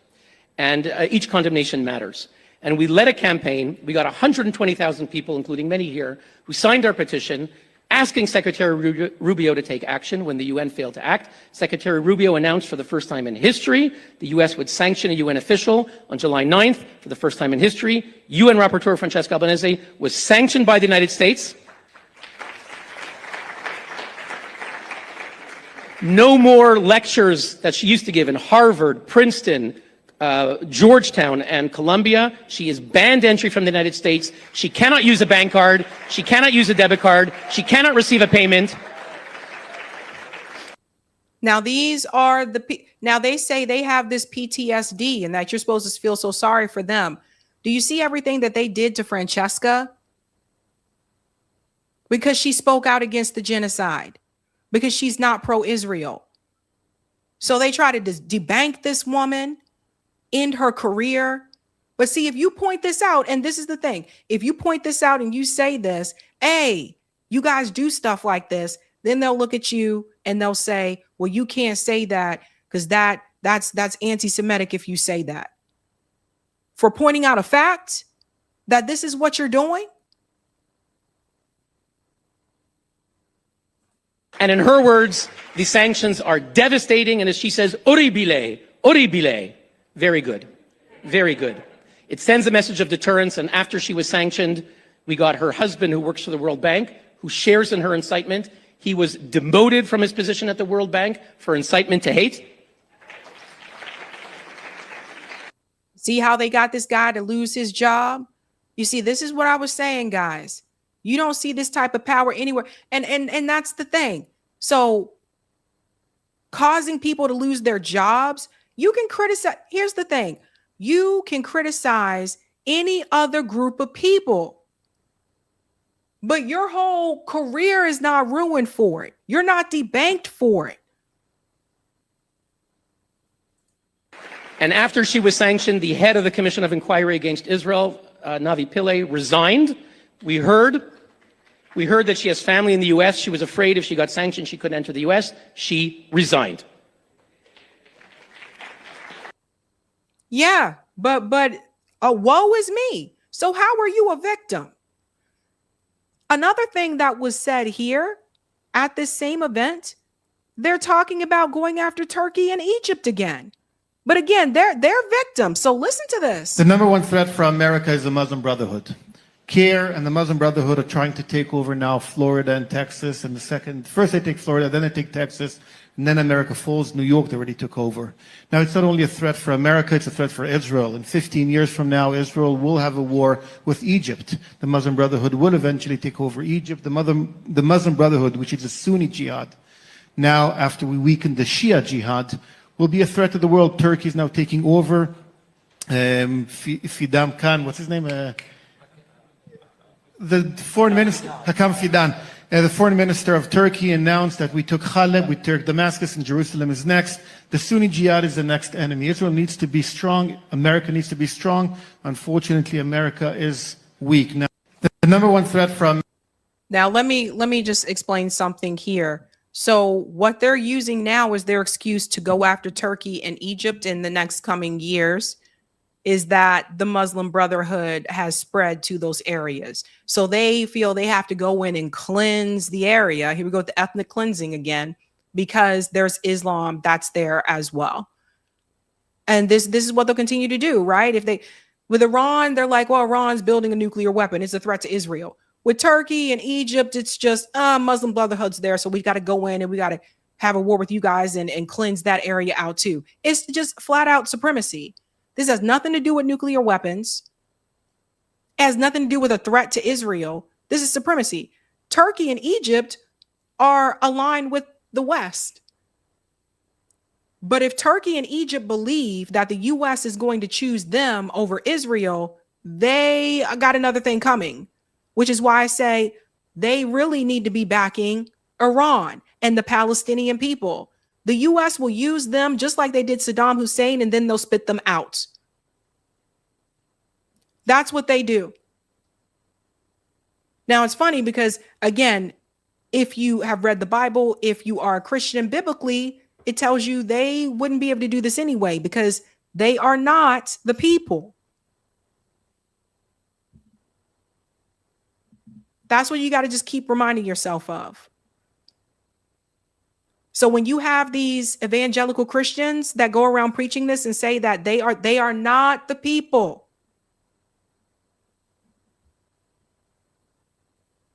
So there's that. Turkey and Egypt needs to wake up. And this one, which I think was probably even more of an admission, this guy right here, Jonathan, who's sitting here, who's been on Piers Morgan's show a number of times, this guy is a war criminal. He's killed kids in Gaza, and they continue to invite this guy on shows. These people are evil. There's no ifs, ands, and buts about it. Now, listen to what he says about the U.S. weapons. I'm wary of Israeli politicians campaigning, saying we are going to be independent of the U.S. I humbly think that is a reckless thing to say, because I don't think that Israel can defend itself using Israel-made platforms. We don't make F-35s. We don't make any of the Fs. And for over many years, we have been limited from having a totally independent military industry. And if we're honest, the Israeli economy and our ability to produce heavy goods, like the ones that you'd need in military affairs, just isn't there. It may be there in the future, but to speak about it now as if that is something that is achievable before we sign the next MOU with the US, that is not realistic. I'm wary. So you hear that? They are nothing without the US. They don't have the weapons without the United States. That's where the evangelicals come in. That's why they have to have the Christian Zionists. Now, this woman here, also at the same event, now she's going to proceed to tell you what we need to do, us in America. Iran is not strong, but America's many powerful weapons count for absolutely nothing if it won't use them. If America won't commit itself to take the pain involved in fighting for its way of life, then Iran wins. And America won't defend itself properly because it does not understand that when it has an enemy, as in the Iranian regime, that believes God is instructing it to destroy America and the Jews, any negotiation is viewed by them as weakness and a way to manipulate America into surrender. To defeat Iran, America needs to end all negotiation and fight through blockades or kinetic war or boots on the ground wherever necessary. Iran is not. So here's the thing, ladies and gents. I don't care what part of the political aisle you're on at this point. I think we all need to come together and fight back against this. Because now we got this crazy woman, and I've seen her before. Now she's trying to tell us what we need to do. That we should be willing to take on the pain for Israel. Hell no. Hell to the no. And what that's going to take people, honestly, and some people don't want to hear this, but what this means is people are going to have to put aside their political parties and come together for this reason alone. Otherwise, we're all doomed. You get me? Do you want to be controlled? Do you want to have continued surveillance? Because I don't. Do you want to bow to the Zionist state? All these years we've spent arguing and yelling at each other. Ah, you're radical left. Ah, you're crazy right. They have kept us distracted for so long when this issue right here could have easily brought a lot of people together. And we connected back to the money and we tell you what, right? Same old script. Israel is allowed to do what they're doing because the billionaires and now the trillionaires support it. They support the Greater Israel Project. They back it. They fund it. And that's why they're able to do it. Always take it back to the money. Forget left, right. It's top, bottom.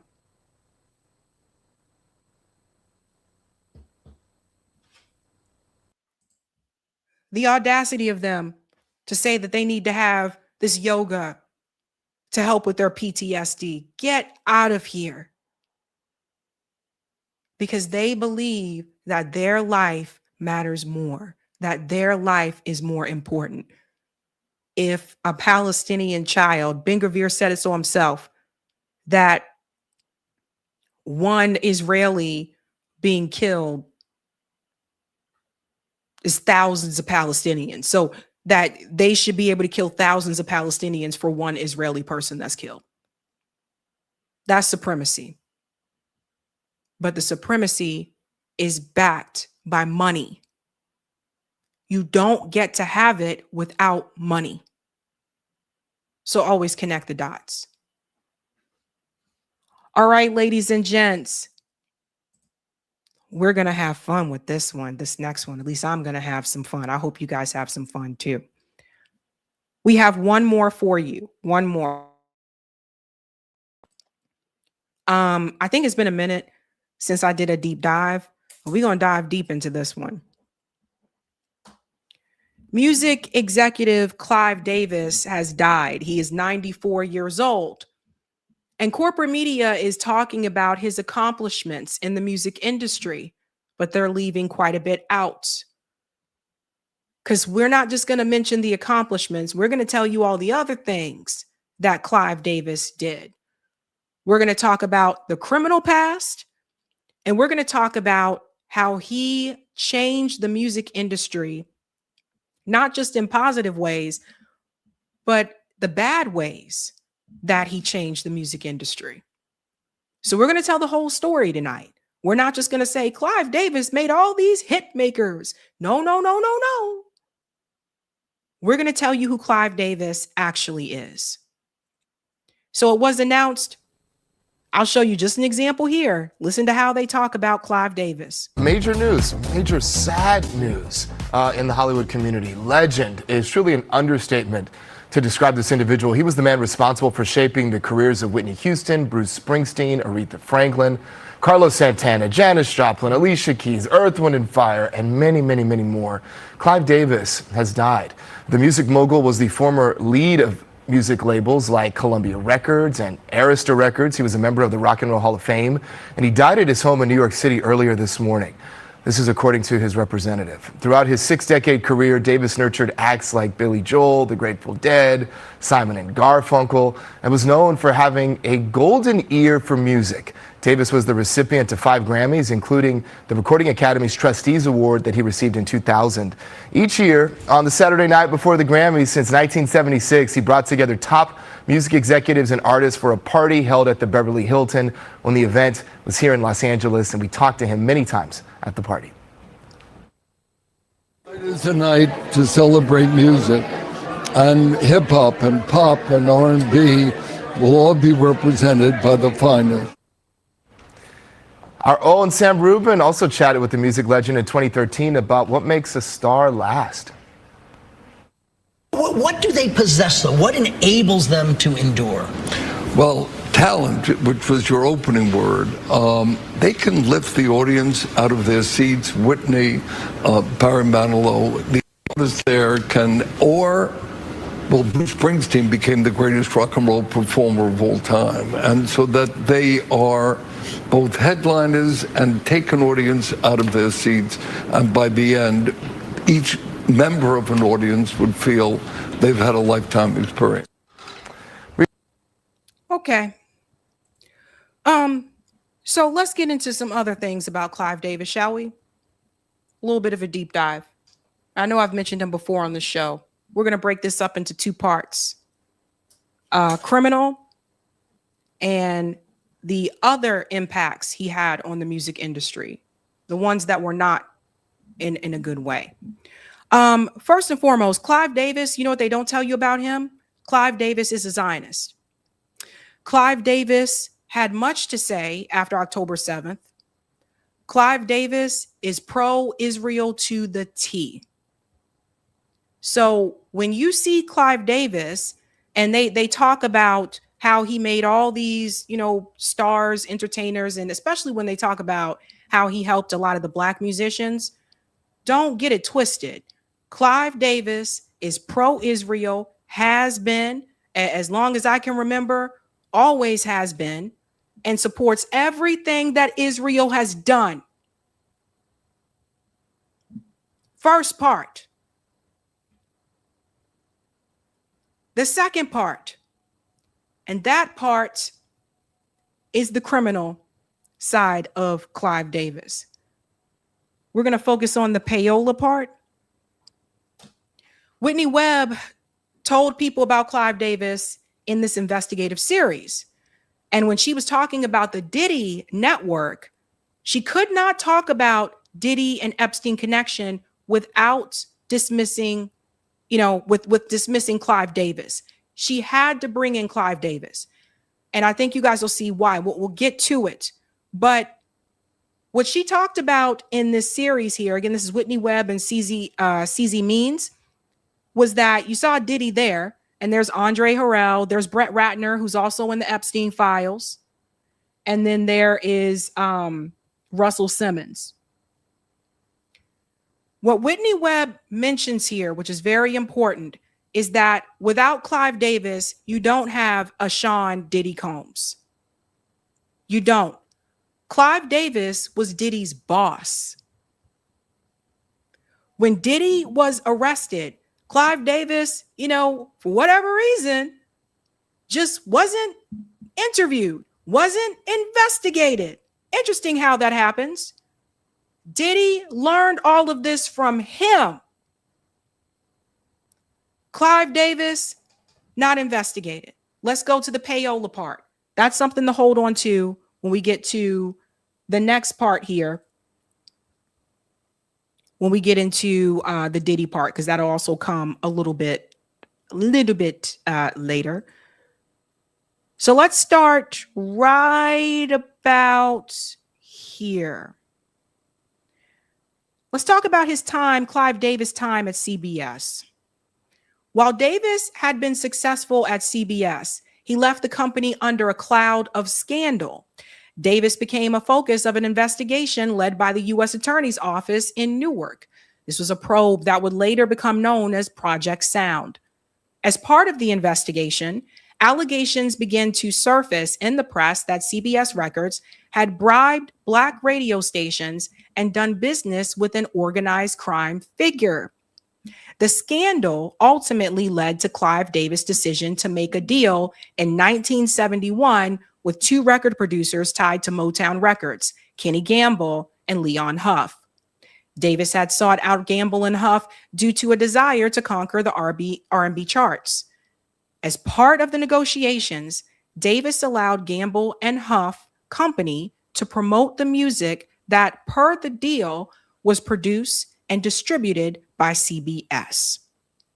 So let's highlight here, conquer the R&B charts. That will be important when we get to the music part. So hold on to that. Clive Davis, before he got into the R&B section, he was working with artists like Santana, Bruce Springsteen, Billy Joel, which Whitney talks about here. But then he decided he wanted to work into the R&B section as well.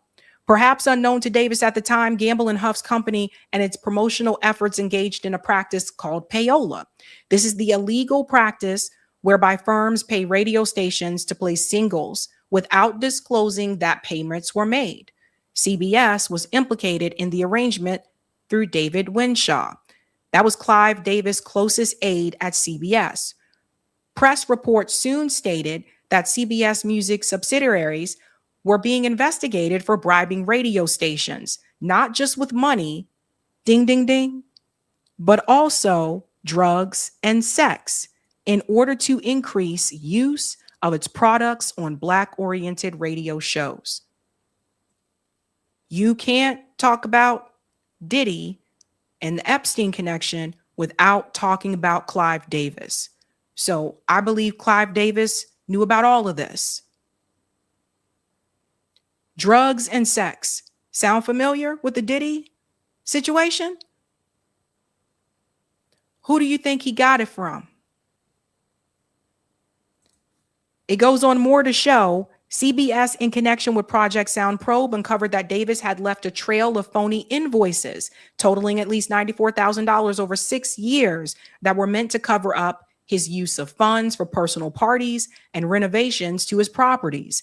Davis was ultimately fired by CBS as a result. But Clive Davis didn't go to jail. Every time something went down, Clive Davis seemed to get away with it. He was never one of the people that went to jail. Soon, the CBS payola scandal took on a darker hue. In February of 1972, a few days after Davis had been fired from CBS, 8 people were indicted in Newark on conspiracy and smuggling charges connected to a multi-million-dollar heroin ring operating in Italy, Canada, and the U.S. You mean to tell me Clive Davis didn't know about any of this, guys? The connective tissue between CBS and this drug bust soon became apparent. A woman recently fired from CBS for being doped up at work had been indicted after working for a food stand that doubled as a front for the heroin ring in question. Patsy Falcone, aka Pasquale Falconio, an associate of the Genovese crime family, had also been indicted. Investigators found that Falcone had also had ties to CBS by way of friendship with Davis, protege David Winshaw, as well as via Frank Capana, a former CBS and A&R man with whom Falcone had started a management company. Clive Davis had ties to the Genovese crime family. But I mean, you're hearing all this celebration about Clive Davis, the eulogy about him on corporate media, but they're not telling you this stuff.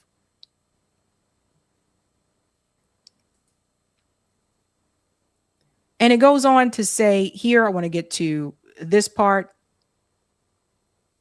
Rolling Stone article from the period speculated based on industry rumors at the time that Davis, unceremonious, was fired by CBS over personal enrichment and embezzlement of funds. It may have been a strategic attempt to get ahead of a larger drugola scandal and the possibility that federal investigators might pursue charges against Davis. Clive Davis got away with it. And then he went on to do something really big. He discovered someone named Whitney Houston. And this brings me to the music section. We talked about some of the criminal history. Now we're going to talk about what he did once he got over to those R&B charts that one gentleman broke down so well. Dwan B broke this down very well. We're going to get to him in just a second. But before we get to Dwan B, I want to introduce you to someone who had immense talent. Her name was Phyllis Hyman. She was an R&B singer. Unfortunately, Phyllis, she died. Now, the report was that she unalived herself. I don't know how I feel about that now, knowing what I know. Whitney Houston had no idea what she was getting herself into. Neither did some of these other artists that were discovered by Clive Davis or worked with him.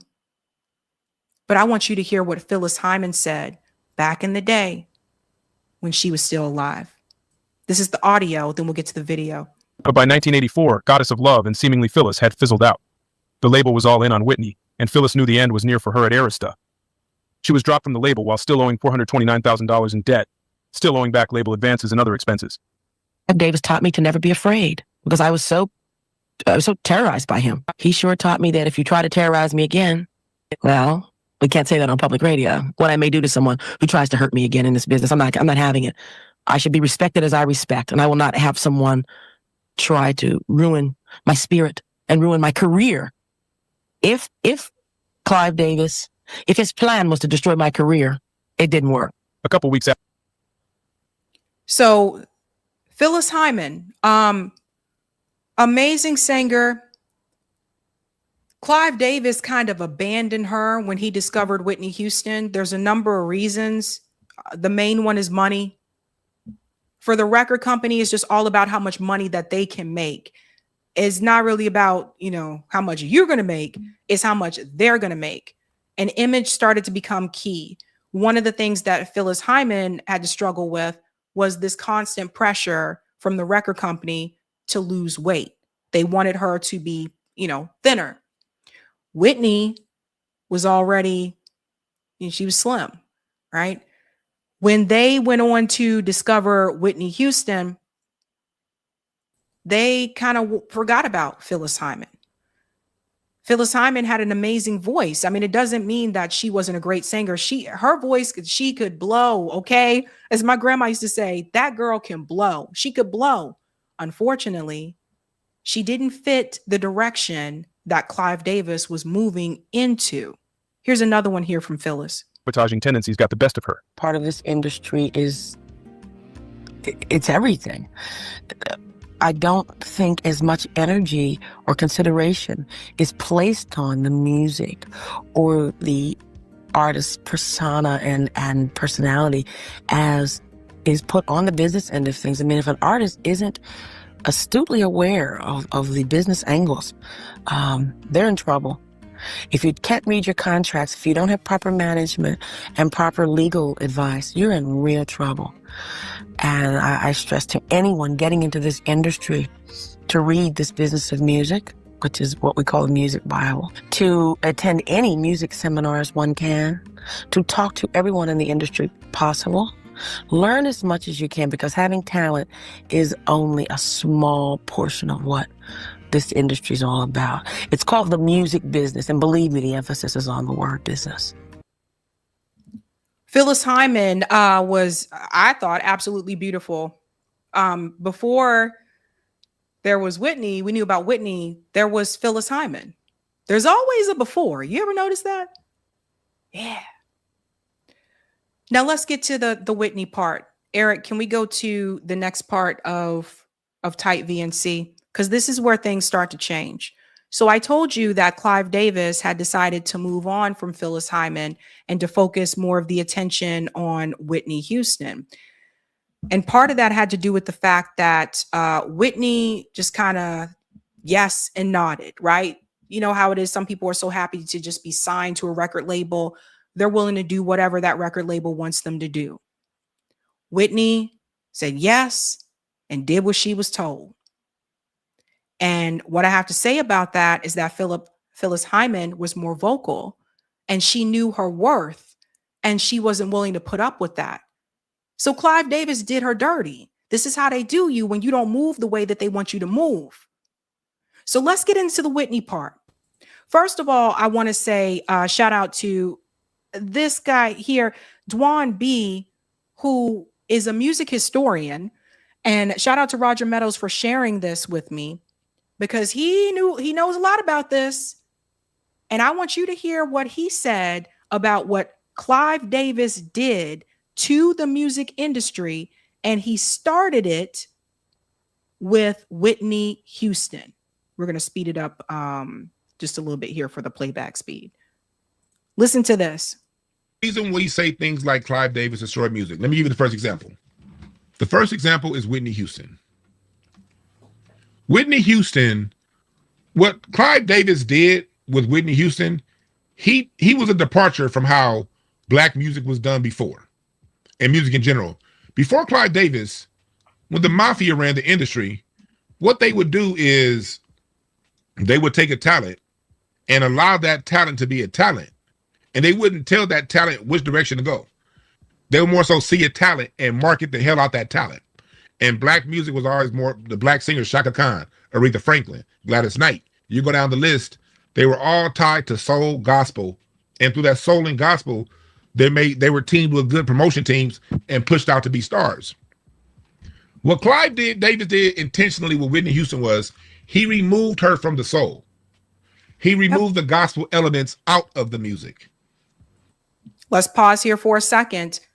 Something that my mom had explained to me is that when Whitney Houston rose to, popularity, that there were some in the black community that were not too fond of Whitney Houston because they felt like her music sounded too like poppy, and that wasn't where Whitney came from. Whitney Houston sang in the church, she's related to Dionne Warwick, that's where she came from. She had more of a soulful vibe. If you go back and you watch some of those, those VHS videos of Whitney Houston before she was discovered, you'll see where she really came from.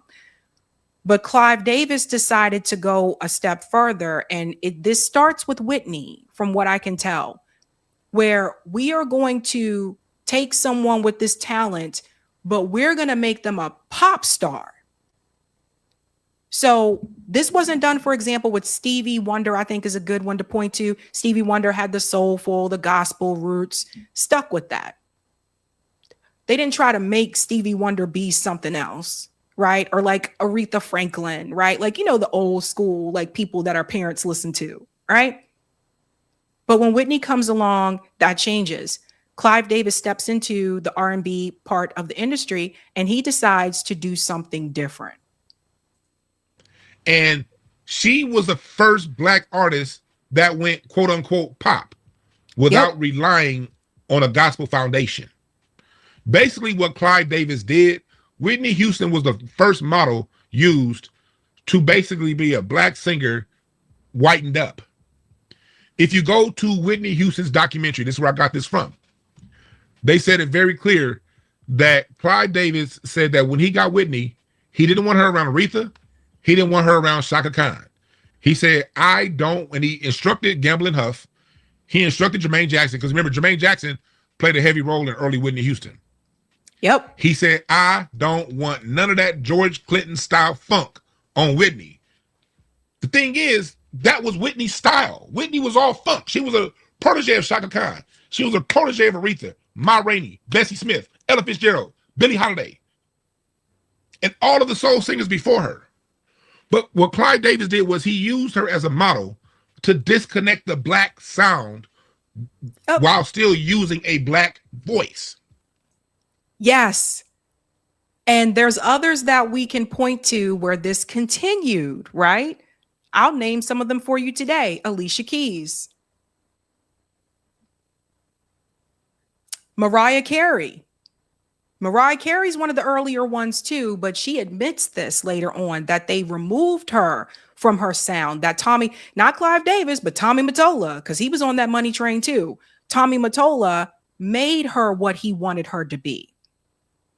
Told her how she was going to dress, gave her her image. And so when Mariah Carey came out with the Fantasy song where she had Old Dirty Bastard was rapping on the song, I remember people saying, oh my, Mariah Carey has changed. But Mariah Carey said in interviews, that's who she always was. But Tommy Mottola and Sony wouldn't let her be herself.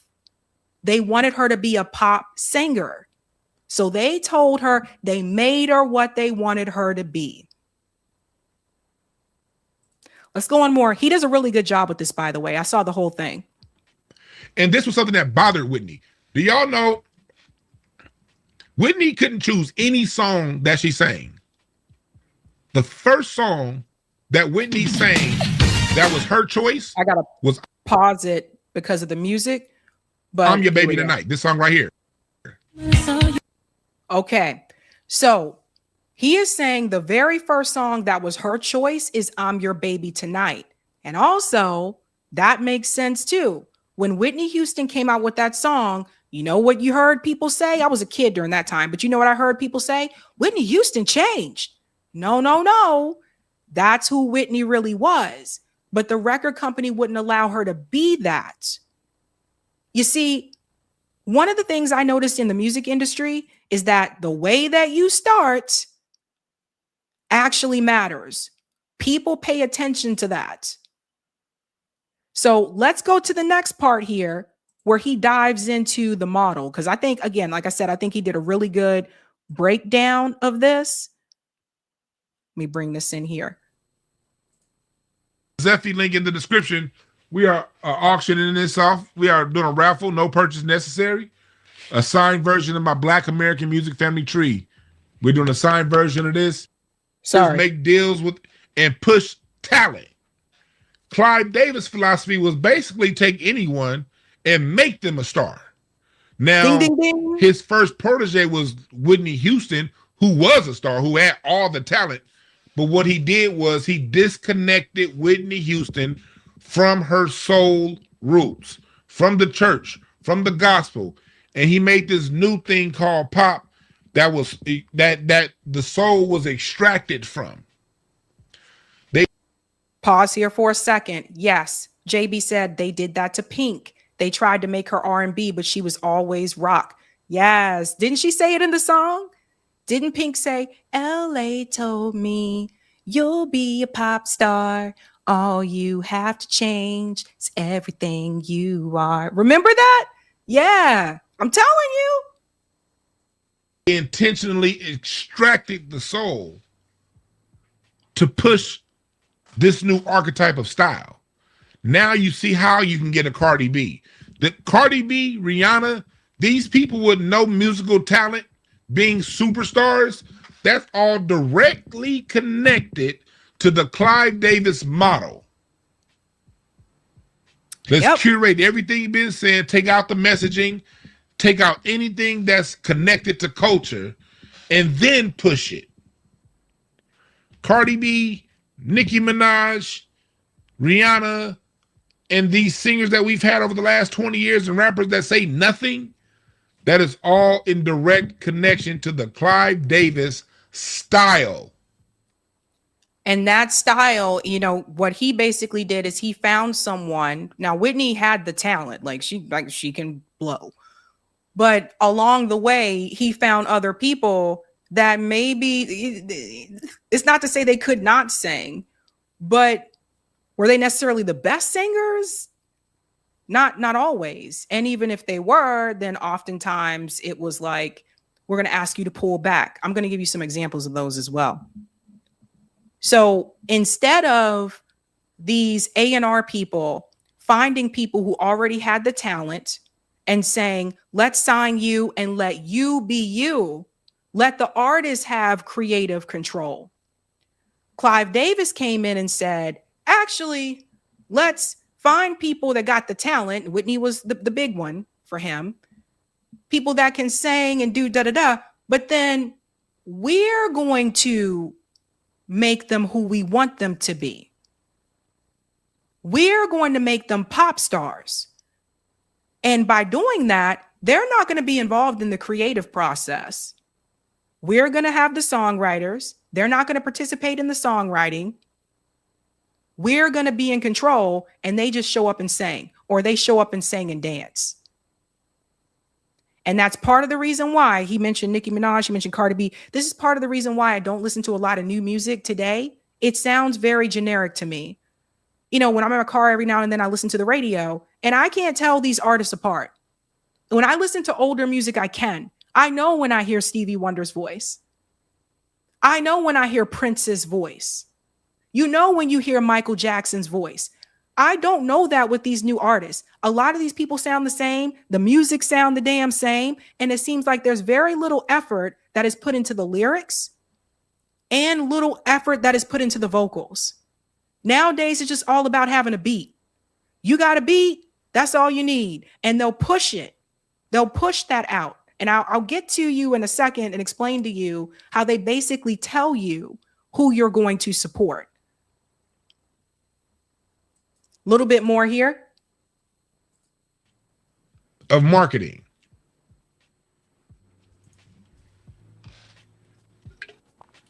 Okay. So now let's keep going. Let's keep going. Again, they got rid of the Clive Davis, when the Clive Davis style also got rid of artist development. Yep. Before Clive Davis, the bands developed locally, musicians studied their crafts, and artists built followings organically.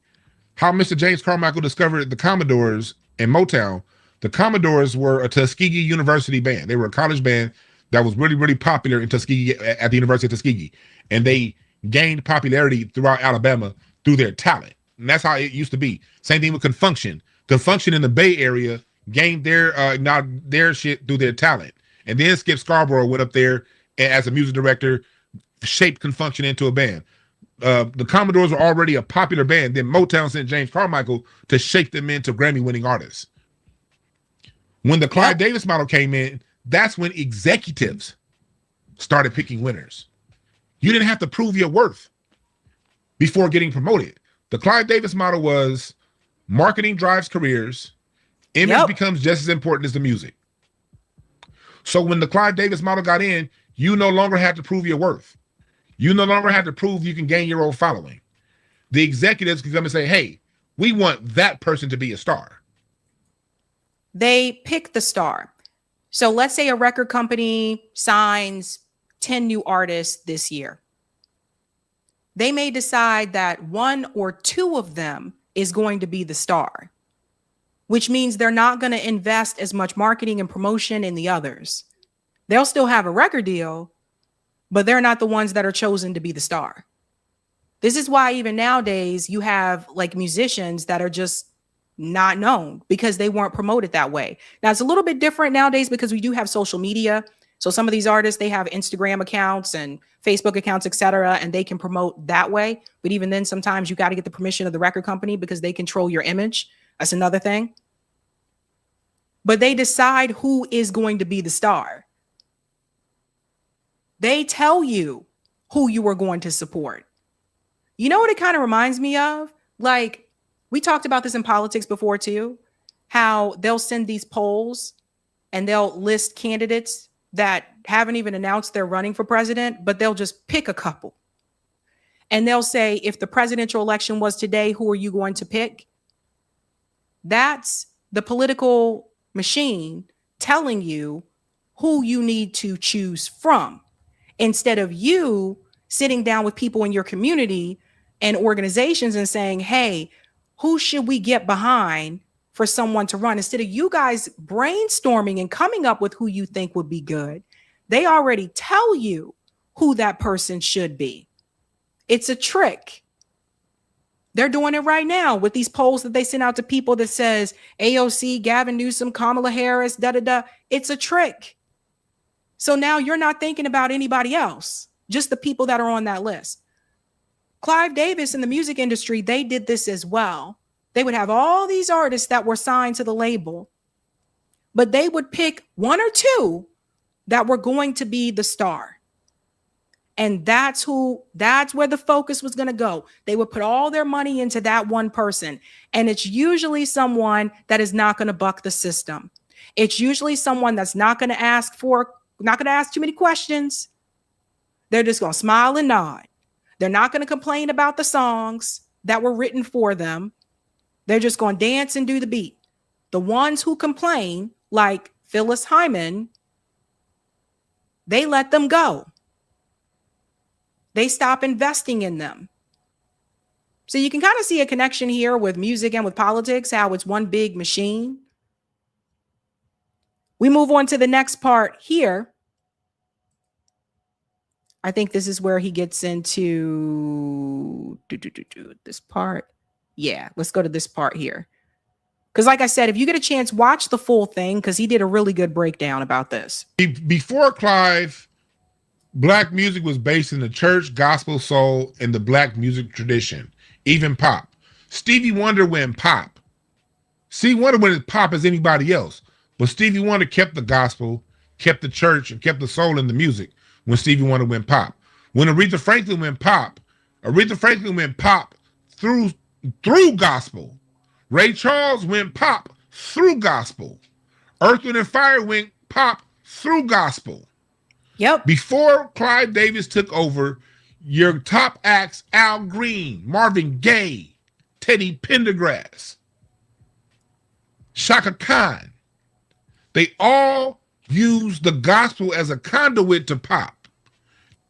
And if you ever notice you don't hear music like that today, like, let me give you a couple examples. Who's the next Shaka Khan?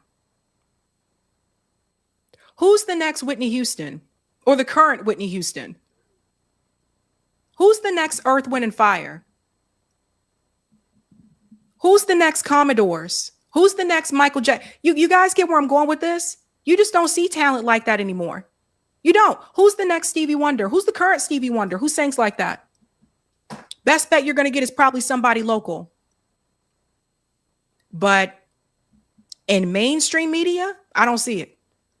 I'm looking and I'm like, I don't know.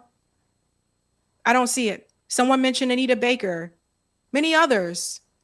Stephanie Mills, someone my parents used to listen to, who also got snubbed by the music industry because she wasn't willing to smile and nod. Something to think about. And that's why the music was heartier. After Clive, it became about adult contemporary, and it became about marketing to white mainstream radio. That's how you get Alicia Keys. I'm going to get to Alicia Keys. Yep. All right. Let's keep going. So, the 80s come. You still got a lot of different labels out there. The Clive Davis method really didn't completely take root until the 1996 Telecommunications Act. This is important. But as we're leading up to the 96 Telecommunications Act, there's this new thing called hip hop. And the industry has to find a way to control hip hop. Mm-hmm. One thing that the industry learned back in the 70s is you cannot have white faces over these labels. Black people had gotten too exposed to black run labels, Philadelphia International, Motown, Stax. It had gotten too used to that. So when the hip hop came, they couldn't have Clive Davis as the face of the hip hop label. So they needed a black person to be a face of Clive Davis' sound. Originally, they selected Andre Harrell. But Andre Harrell was pushed to the side. And then they elevated this promoter, this college promoter, who had no musical roots like Clive Davis, to be the head of Arista Hip Hop, aka Bad Boy Records. It is Clive that's the battery behind Diddy's back. So you see, you don't get Sean Diddy Combs, Puff Daddy, Diddy, whatever you want to call him today. You do not get that in the music industry without Clive Davis. So Diddy was basically, Clive Davis was his boss. Diddy was acting on behalf of Clive Davis. So when I was growing up and I started to hear the Diddy was dancing in all these videos. And for the longest time, I was like, who is this guy? Like, who's this guy dancing in this B.I.G. video? For a while, I didn't know who he was. But like, Biggie was in the video, like Biggie Give Me One More Chance and all that. And there's this skinny dude just kind of dancing around. So for a while, I didn't know who he was. And then eventually saw him on MTV and all the stuff. And he said, I'm Sean Puffy Combs and all that. And he was a part of the producing team. And he's like, I worked with A&R and all that kind of stuff, right? So Clive Davis used Diddy to be the Clive Davis strategy of hip hop because he knew he couldn't personally do that. That wouldn't work with the rap industry. So that's what he used Diddy for. And then it goes into what else did he use Diddy for? When we talk about the payola, when we talked about the drugs, when we talked about the sex, the sex trafficking that was mentioned in the Whitney Webb investigative articles, what else did he use Diddy for?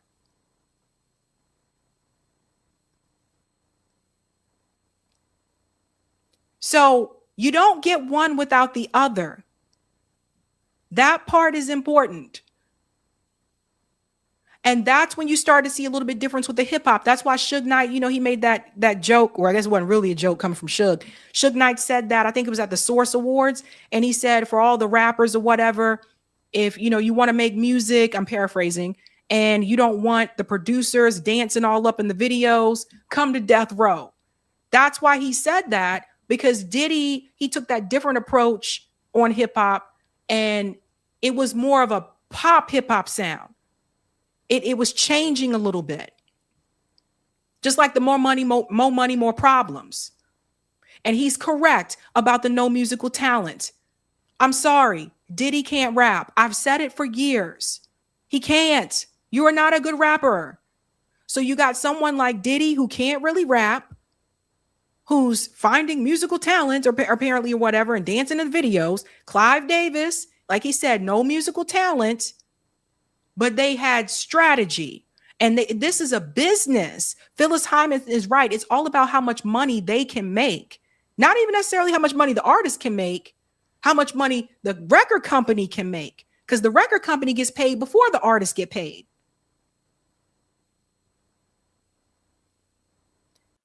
Now we get to this part. We get to the part here, which I did not know about this one, when he talks about how they basically cheated Bob Dylan. So listen to this. Alicia Keys dropped. Alicia Keys was a Clive Davis protege. Alicia Keys, Jennifer Hudson. In the early 2000s, say 2000, 2001, you had Jaguar Wright, Erykah Badu, you had Blue Cantrell, Jill Scott. You had a lot of this. Lauryn Hill was still, you know, she was starting to wig out around that time. You had Raheem DeVaughn, Music Soul Child, D'Angelo. You had all these artists making some really, really, really good, quote unquote, neo soul. Who won the awards? Ding, ding, ding. Alicia Keys. No disrespect to Alicia Keys, but Alicia Keys, out of that whole grouping of artists, she had the least amount of soul. Her best song she did was a Prince remake. She did not have India.Arie. Her music didn't have the depth, it didn't have the musicianship, and it didn't have the vocal range of those other artists. But Clive Davis is the one that came in and woo. Now Alicia Keys gets to be the face of quote unquote neo soul. See how I tell you they decide who the star is going to be. On the male side, it was John Legend. John Legend came in, sounded like a Timu Carl Thomas, pushing his notes out. He came in, sounded like a goddamn Timu Carl Thomas. I'm gonna take calls in a little bit. But they pushed those people onto us. The streets actually chose Jill Scott and Erykah Badu. Those were the two that the streets chose. The streets loved Jaguar Wright. The streets loved Michelle Ndegeocello. They all got pushed to the side for Alicia Keys, who had the least amount of soul of the neo soul movement. And then once Alicia Keys got the proper fame, and John Legend got the proper fame, they go into pop, neo soul, gone, dead. I'm talking about as an industry. Erykah Badu survived, Jill Scott survived, but the rest of those women that were doing it, they didn't. You see how this works, guys? They already decide who that person is going to be. Blue Cantrell, who I believe is from Rhode Island, so pretty close to me. I feel, in my opinion, Blue Cantrell was screwed over by the music industry. I thought she had a phenomenal voice, but something tells me she might not have wanted to play the game either. I do not understand how this woman, she puts out this album, amazing voice, and it's just like they just kind of made her disappear. So I felt like she was also underrated. Let me get to the Bob Dylan part. I want to make sure I didn't skip past it, because I know it's when he holds up that book, because he was talking about how they stole from, let me go back. He was talking about how they stole things from Charles Manson. Is this the book? I think this is the book. Let's see. That's where you get more. I'll give you some more books. I'll give you one right now, if I can find it. If I can find it, music industry hitmen. I think I put that book back up in my other. Oh, here it is. Here it is. Here it is. This book right here. It talks about the rivalry between all of that power play transition with Clive Davis, Walter Yetnikoff, David Geffen, and those. There was a power play for music in the late 70s into the early 80s. There was a power play as to whose ideology was going to win out. In this book, it talks about all them white folks that died. Uh-oh, sorry. I'm sorry, guys. I can't, I lost my spot with that one. I'm so sorry, guys. Well, there was another book that he held up, and I'm sorry I lost the spot. Is this it? No, that's him drinking something. There was another book that he held up, and he was talking about Bob Dylan. And there was The Tree. I'm sorry. Is it this one?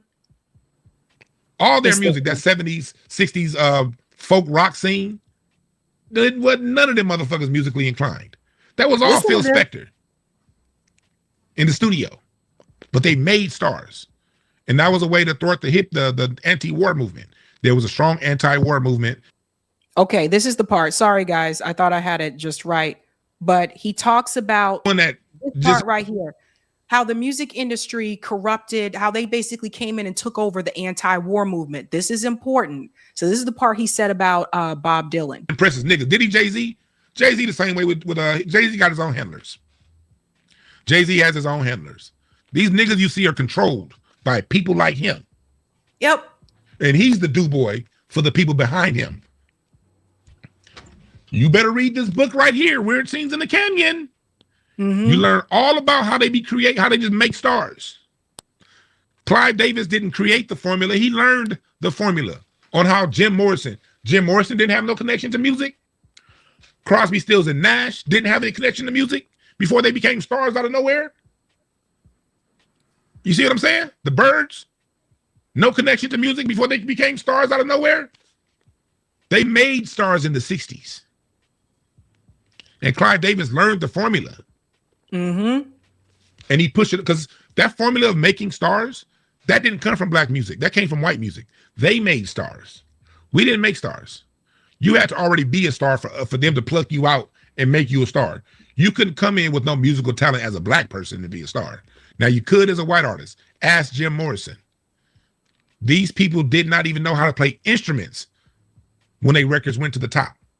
They were literally on stage holding guitars that they couldn't play.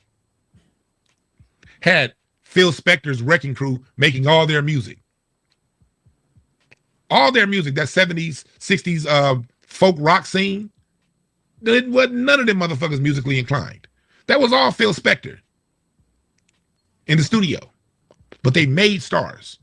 And that was a way to thwart the anti-war movement. There was a strong anti-war movement. There was real talent like Bob Dylan telling music and telling listeners what they really need to hear. So they had to come up with imitation Bob Dylans. That's how you get Crosby, Stills, and Nash. That's how you get the Byrds. That's how you get the Monkees, the Doors, the Mamas and the Papas, the Carpenters. They were created.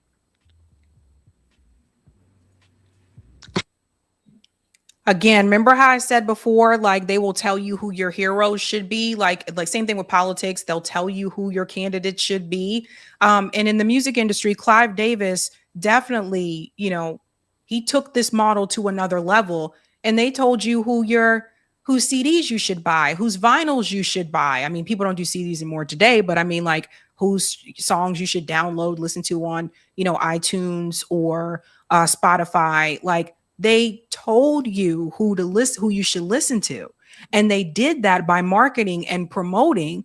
And if you see this person over and over again, naturally, at some point, you're probably going to listen to what they have to say.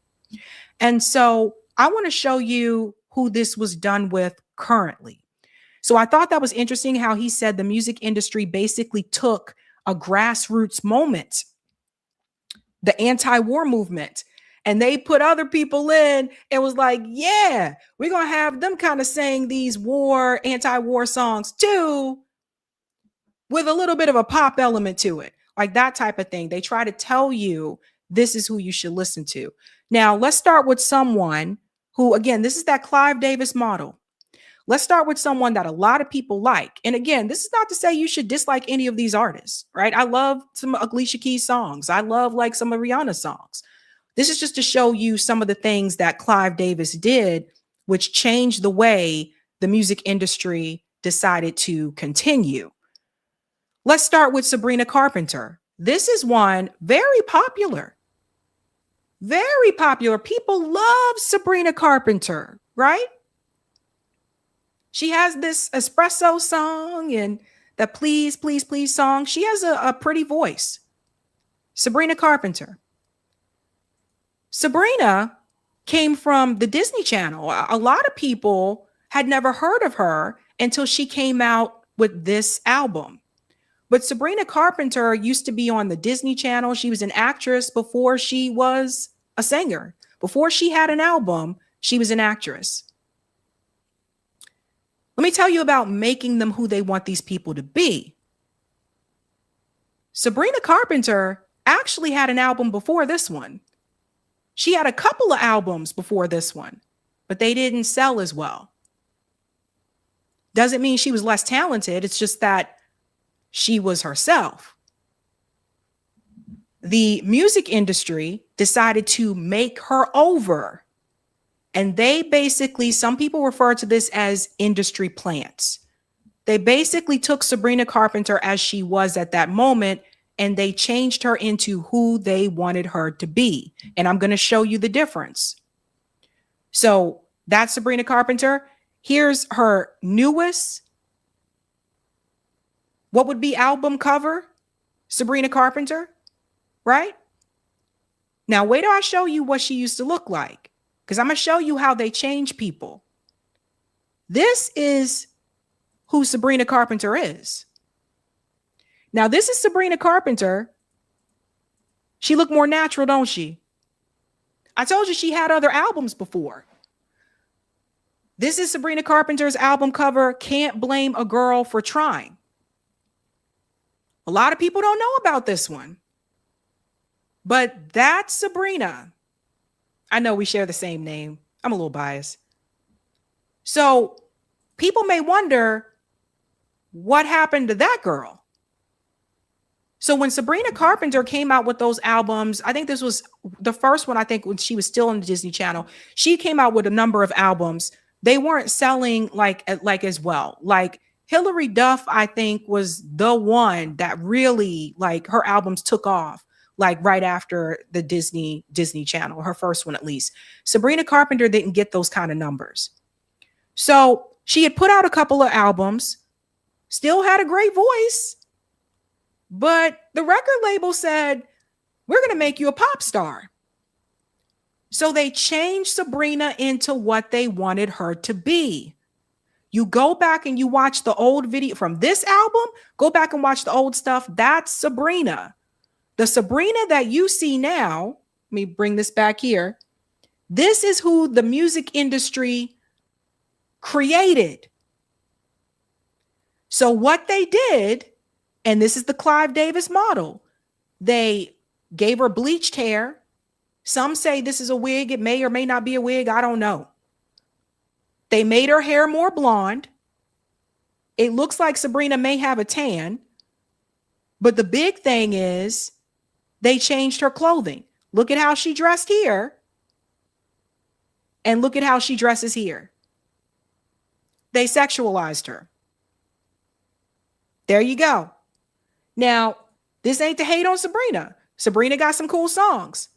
But she's another one that people point to and they say she was created.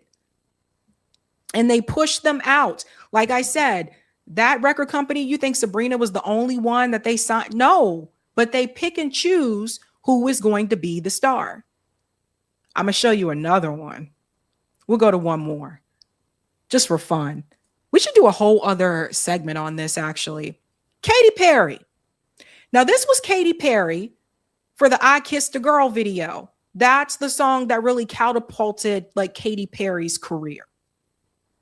I mean, had I not known who she was before, I wouldn't have thought anything of this.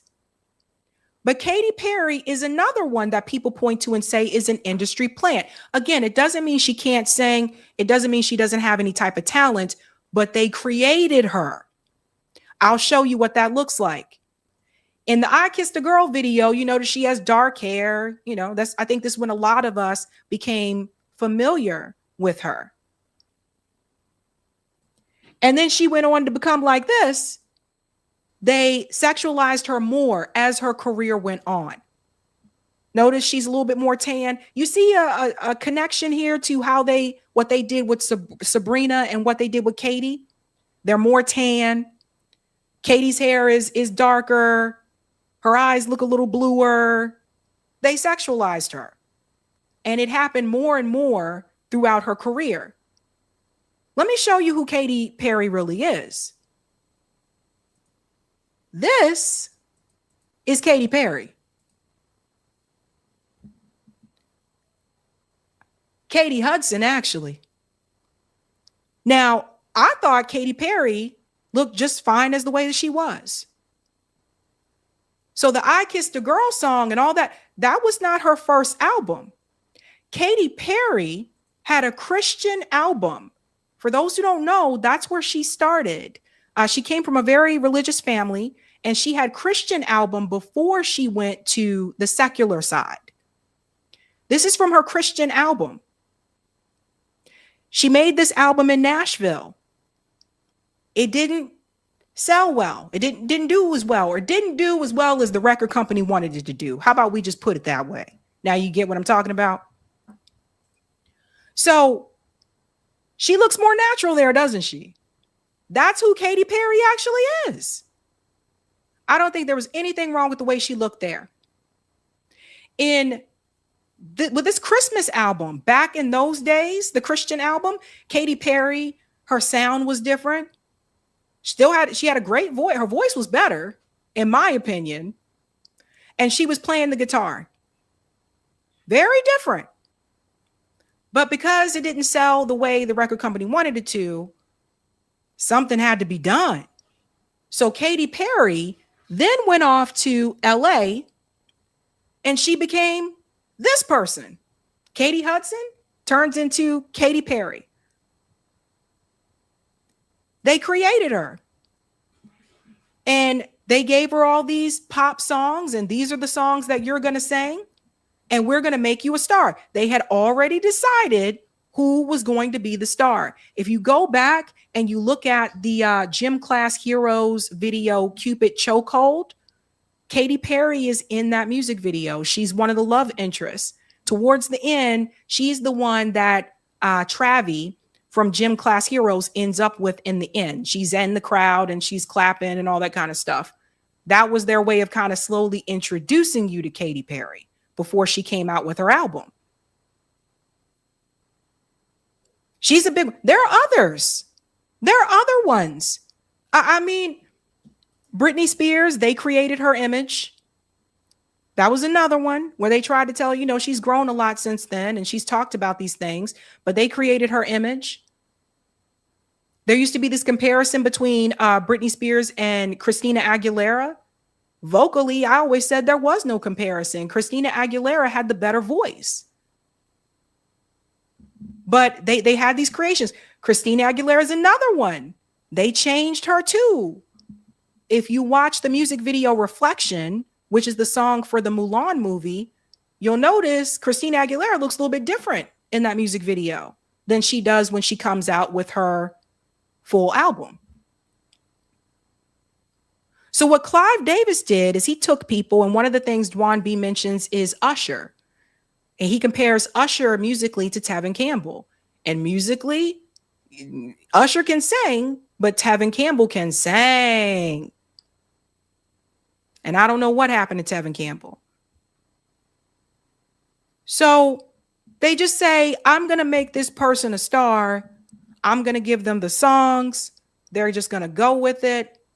And that's going to be it. And from what I've seen, it seems like the people who try to push back are the ones that they stop investing in. Like Phyllis Hyman. She pushed back. She wasn't going to change who she was as a person. They stopped investing in her, and to the point where she ended up owing the record company money. These things happen. And one of the things Dwan B talks about is like how Clive Davis, he changed that with the music industry, how removing the gospel and the soul away from it. I feel like the one chance where we had where there was a moment to kind of keep that was some of the R&B groups in the 90s, like Jodeci. They were known as the bad boys of R&B. A little bit with Boys to Men. Boys to Men, I guess, would be considered the good boys of R&B, but Jodeci, you hear that soulful, like gospel kind of sound. But they didn't stick around long. TLC, SWV, like what happened to R&B groups? This is why I tell you guys I love the 90s the best, because every genre of music had its chance to shine in the 90s, even ska music. You know? So I don't know. And I look back and I'm like, how is it all these groups were so talented and they just kind of disappeared? In Vogue, phenomenal singers. And, you know, one of the members left, and I forget what happened with the other one, but Dawn at one point was living in her car and they got cheated and used by the music industry. The point is this: Clive Davis was a Zionist. Clive Davis supported Israel. Clive Davis had connections to the Genovese mafia family. He was never held accountable for any of this stuff. Diddy worked for him.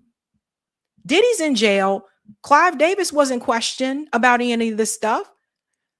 He was attached to the payola scandal. There was also, they said, sex trafficking and also drugs. Clive Davis connected to all of that, but everybody else goes down except for him. And then when you talk about the music industry influence, I think it's important not just to say Clive Davis made these stars and made these hits. I think it's also important to discuss what Dwan B said, which is that Clive Davis stopped focusing solely on the talent and letting the artist have creative freedom. And he basically took what he could get. Like, I'm going to get this person and we're going to make them a star. Thus, manufactured music. And I believe that is the reason why a lot of new music today sucks. A lot of it sounds manufactured. Maybe I'm alone in this, but I don't know. I can't really listen to it. And I try. Where's the lyrics? And I mean lyrics that mean something. Lyrics that move you. It's not just R&B, it's rock. What happened to rock music? What happened to all the rock bands? Who's the current Nirvana? Who's the current Smashing Pumpkins? Soundgarden? Red Hot Chili Peppers? Although they copy and sample people a lot too. But where are these people?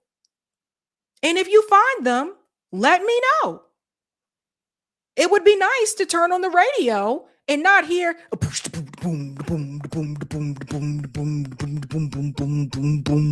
I gotta go to the club. Boom, boom, boom, boom, boom, boom, boom. Club, club, club. I want to hear something real. And that's why I usually listen to old music. I feel like it means something. It makes you kind of wonder, what would Whitney Houston's career have been like if she had stuck to that? Like if he didn't pull her away from like her gospel roots. It makes you wonder.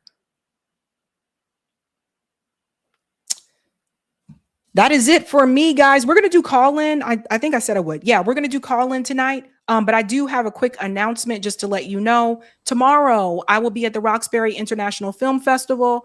I am screening my film there, Removed Black Erasure in Boston. I'm super excited about it. I have never been to a film festival before, so this is my first one, and I've never presented at a film festival before. So I'm happy that the film was selected. So I will be there, and check out their website if you want to go. I think there may be tickets left. I'm not sure. But it's been filling up pretty fast. So I'm excited to see some of the other movies that are going to play tomorrow as well. And I'm looking forward to it. So I'll let you guys know how it goes. So yeah, excited about that. But people are mentioning all these different artists in the chat, and I'm just like, I don't know.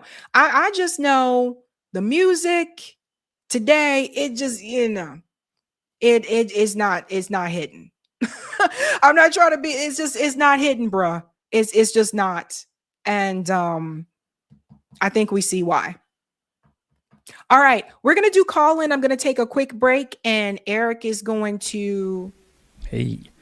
Well, it's tricky with music because if you name any artist or any song, you'll get 100 people to say that's the greatest thing, and you'll get 100 people to say that's terrible and awful, and it's very kind of iconoclastic as how people view it. But Spotify's a big player now. Yeah. And and they have I'll see things come up on there, and it says, it's kind of like sponsored promotion. They at least seem to be upfront about it, but it always has a click point that says, read about how sponsorship affects our recommendations. But I never click through to read it. I probably should, but yeah, you get the billionaire. Sorry. I've done it sometimes, and it's just not good. Also, why are songs so short now? Like, why are songs like 2 minutes long? Geez, that's a good question.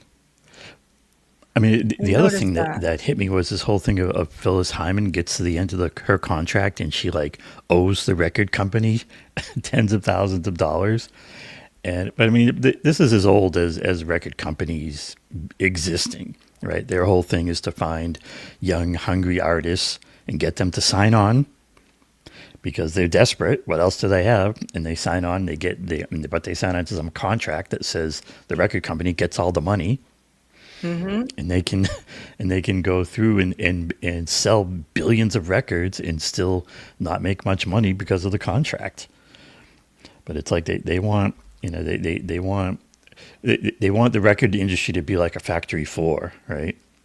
Yeah, like how long is the song? Like he said, the Isaac Hayes 72-minute songs. Like how long is Purple Rain? Like, you know what I mean? Like that's, or that song by, I don't know. Bohemian Rhapsody. Bohemian Rhapsody. Remember that song by Oasis called Champagne Supernova? That song's like 11 minutes long. Mm-hmm. It's just you can do it, and artists can do interesting things if they're allowed to, but it's not always compatible with the billionaire capitalist corporate business model, right? Yeah. And so maybe one of the things we need is to try to get to where we could have co-op record companies where all the employees and the artists own it and make the decisions. I mean, that would be wild. Yeah. So that would be cool. All right, let me take 5, and I'll be back. I'm going to do a readout of an article, and we'll get going here. All right. So this is the part of the show where we give Sabrina a little break, and she's also going to be setting up the Zoom hangout that we call Call-In, because it used to be in the Call-In app, and then the Call-In app got nuked, but we still like doing it. We like to hear from you. Tell us what you want to say. And you can talk about the stories that we've covered, or anything you want, or you can talk about 11 Demands even, because there is hot off the presses a new 11 Demands article on Substack. So this is kind of coming from, the spark for this was the Elon Musk trillionaire story, and there's and Sabby did a video on it, which I encourage you to check out. And it got me thinking, about what do we do about them? And so that's the title of this article. What do we do about them?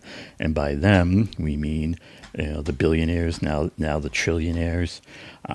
And we should, I would submit, as a movement, have things in mind, have solutions, have answers in mind for how these things can be fixed, and they can be.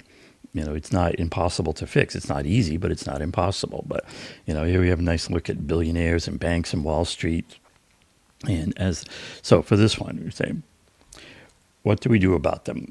We've got a billionaire problem, and now apparently a trillionaire problem. And you can check out There's a link right there to the Sabs video about that. But what do we do about it? Well, the core solution is this. We need to defund them. And here's how to do it. First one, tax the billionaires. It's important to understand that the real purpose of taxes is not to fund spending. The purpose of taxes is to cycle federal dollars back out of the economy. And the crucial detail in that is who pays. A major project of the billionaire class and their mega corporations has been to shift the tax burden off of themselves and onto the working class, the 99%. This has been a major driver of wealth inequality and the rise of the ultra-rich. In the 11 demands is demand number 10. It's about revamp taxation and funding. And one of the things about 11 demands is the idea of turning it up to 11, not asking for compromises or small things. And this first one would be a big thing. Imagine if we were to abolish all taxes except for highly progressive income taxes, wealth taxes, and taxes on large corporations. I know it's hard to imagine even doing that, but if we want to talk about having real answers and how we would do things and do big things, these are the types of things we would want to do and that we should be demanding. Use the tax system as a tool to address wealth inequality. Eliminate those tax loopholes. Prosecute and potentially expel persons and corporations that abuse offshore tax havens and issue federal currency to promote the public good and not to increase private profits. Implementing these changes would go a long way toward bringing the wealth of the billionaires back down to earth. Another one, break up those mega corporations. Huge corporations are owned and controlled by the billionaires, and they exist for their benefit. But it doesn't have to be that way. To change that, we need to use existing antitrust laws to break up monopolies and large corporations. Enact new laws to provide federal funds and incentives for employee-owned and controlled enterprises. Transition companies that provide essential services into democratically controlled utilities. So there are these answers, these solutions are out there. Whether we're talking about our government or our workplaces, the decision-making power should be in the hands of the 99%, not the top 0.1%. And that's a big part of all this, about how we fix this, about what a better world looks like, is that idea of who's in control. A third one here, rein in Wall Street and the big banks. The stock exchange is a massive scam. And it's a precursor to the current betting crazes that we see, sports betting and all this stuff. Now, it entices money from working people with the false promise of big payouts. Remember, we used to have pensions, but now they've all been converted without our consent into 401k plans. And those plans are invested into the market, and they act as piggy banks for those billionaire schemes and Wall Street and the stock market. Know this, when you're talking about Wall Street, there are no real losses on Wall Street. There are only transfers of wealth upward. So when you see them talk about losses and big downturns on Wall Street, that's not money being lost. That's not money going up into thin air. That is money transferring into the big inside players, the big corporations, and of course, that's really the same thing as the billionaires. So the bottom line is, it comes down to this. We need to know who our real enemies are, and they are that top 0.1%. We need to recognize that there are two sets of interests out there, theirs and ours. The billionaire class uses their wealth and power to corrupt the systems, both political and economic, to make them operate in their favor. We need to make that corruption become politically toxic and force our so-called representatives to choose a side. And, of course, to elect new representatives who are independent, away from those corrupt uniparties. That's a key part of making real change happen. We don't need billionaires. It's quite the opposite. They need us to fund and support them. It's up to us to leverage our numbers into a movement backed by clear demands with that strong focus on corruption. and you can check out what that's about and strategies and all out at the old 11demands.org, which is easy to find, easy to check out. And the last thing I'll note is just throughout the article, there are links to different things. There are different Substack articles. So if you're checking it out, you can find those kind of links there for more details on things and so forth. And if you want to find this article, I'll try to put it in the chat. But it's also if you go to 11demands.org, it's easy to find the 11 Demands Substack, and this is the latest one in the Substack, and there's other good ones on there. Now let's see if I can knock off a few super chats here. Hit that. So we got a few in the queue here. Thanks for the super chat. Dublin Fitzpatrick, who says, thank you, Sabby. Well, thank you, Dublin. And I know, you've been with us for a while. And the Flower Bro has been with us for at least 3 months here.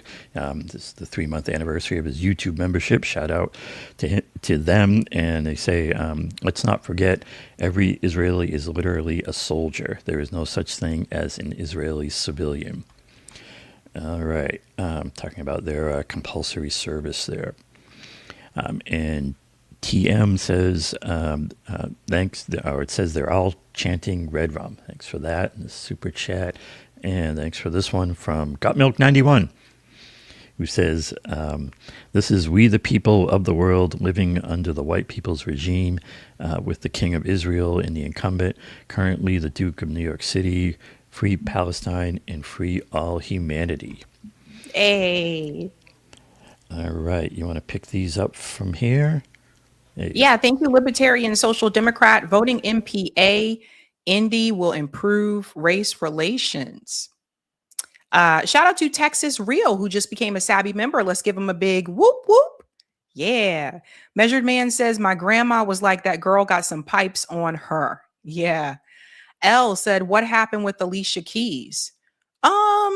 She was at the Knicks championship. She sang there, but she's kind of, taking a step back, I think.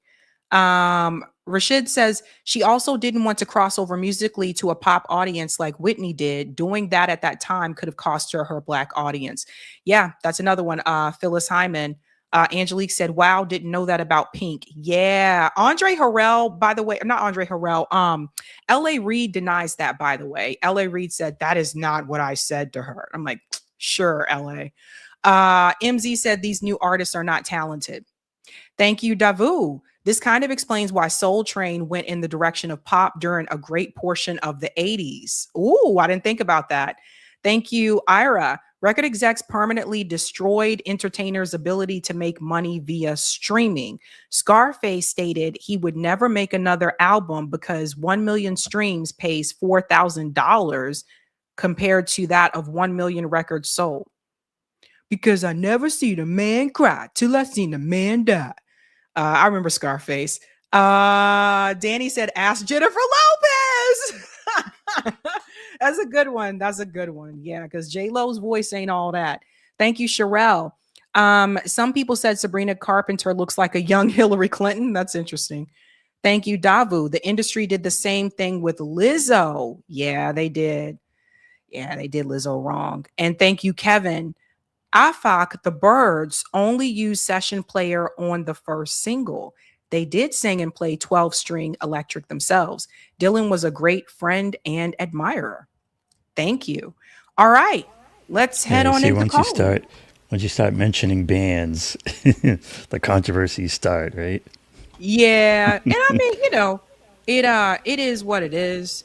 Again, this is not to say like I don't like, I like some of their songs too, but it's just there's better talent out there that a lot of times I've seen at local venues or at other like bars and pubs when they have live music night that are not getting record deals. And it's because of they don't have the image that they're trying to sell. It's a big part of it, or they're not willing to sell out and become that image. And that's the unfortunate part. Okay, we're going to head on into call-in. That link is pinned in the live waiting for you chat. to start it. Yeah, I'm going to start it now. Right. So let me go ahead and jump on in here. Okay. And we can talk All more right. about music. Yeah, I am now in the call-in room. The way this works is if you want to speak, then you just go to the bottom of the screen. There's an option for more, and you just select raise your hand, and that's how I know to call on you. Or you can go to sabbysabs2.com to get that Zoom link as well and that passcode. Eric, I'll go ahead and make you a co-host. All right, cool. And we will see y'all in there. All righty. And we don't stay all night because I do have a bedtime and I got the festival tomorrow. But we'll keep the conversation going until I get pretty pooped. So, all right, ladies and gents. Oh, yeah. And I want to tell people, anyone in the area, come to it, get some tickets and come to it and we'll hang out. Corey and I are going to be there. And of course, Sabrina. Yep. So we'll have a little party if you're in the area. Yeah. Maybe we'll all see right, you guys. there. That is it for me tonight. Thank you so much for your time. I'll be live again on Thursday. Have a good night. Keep up the fight.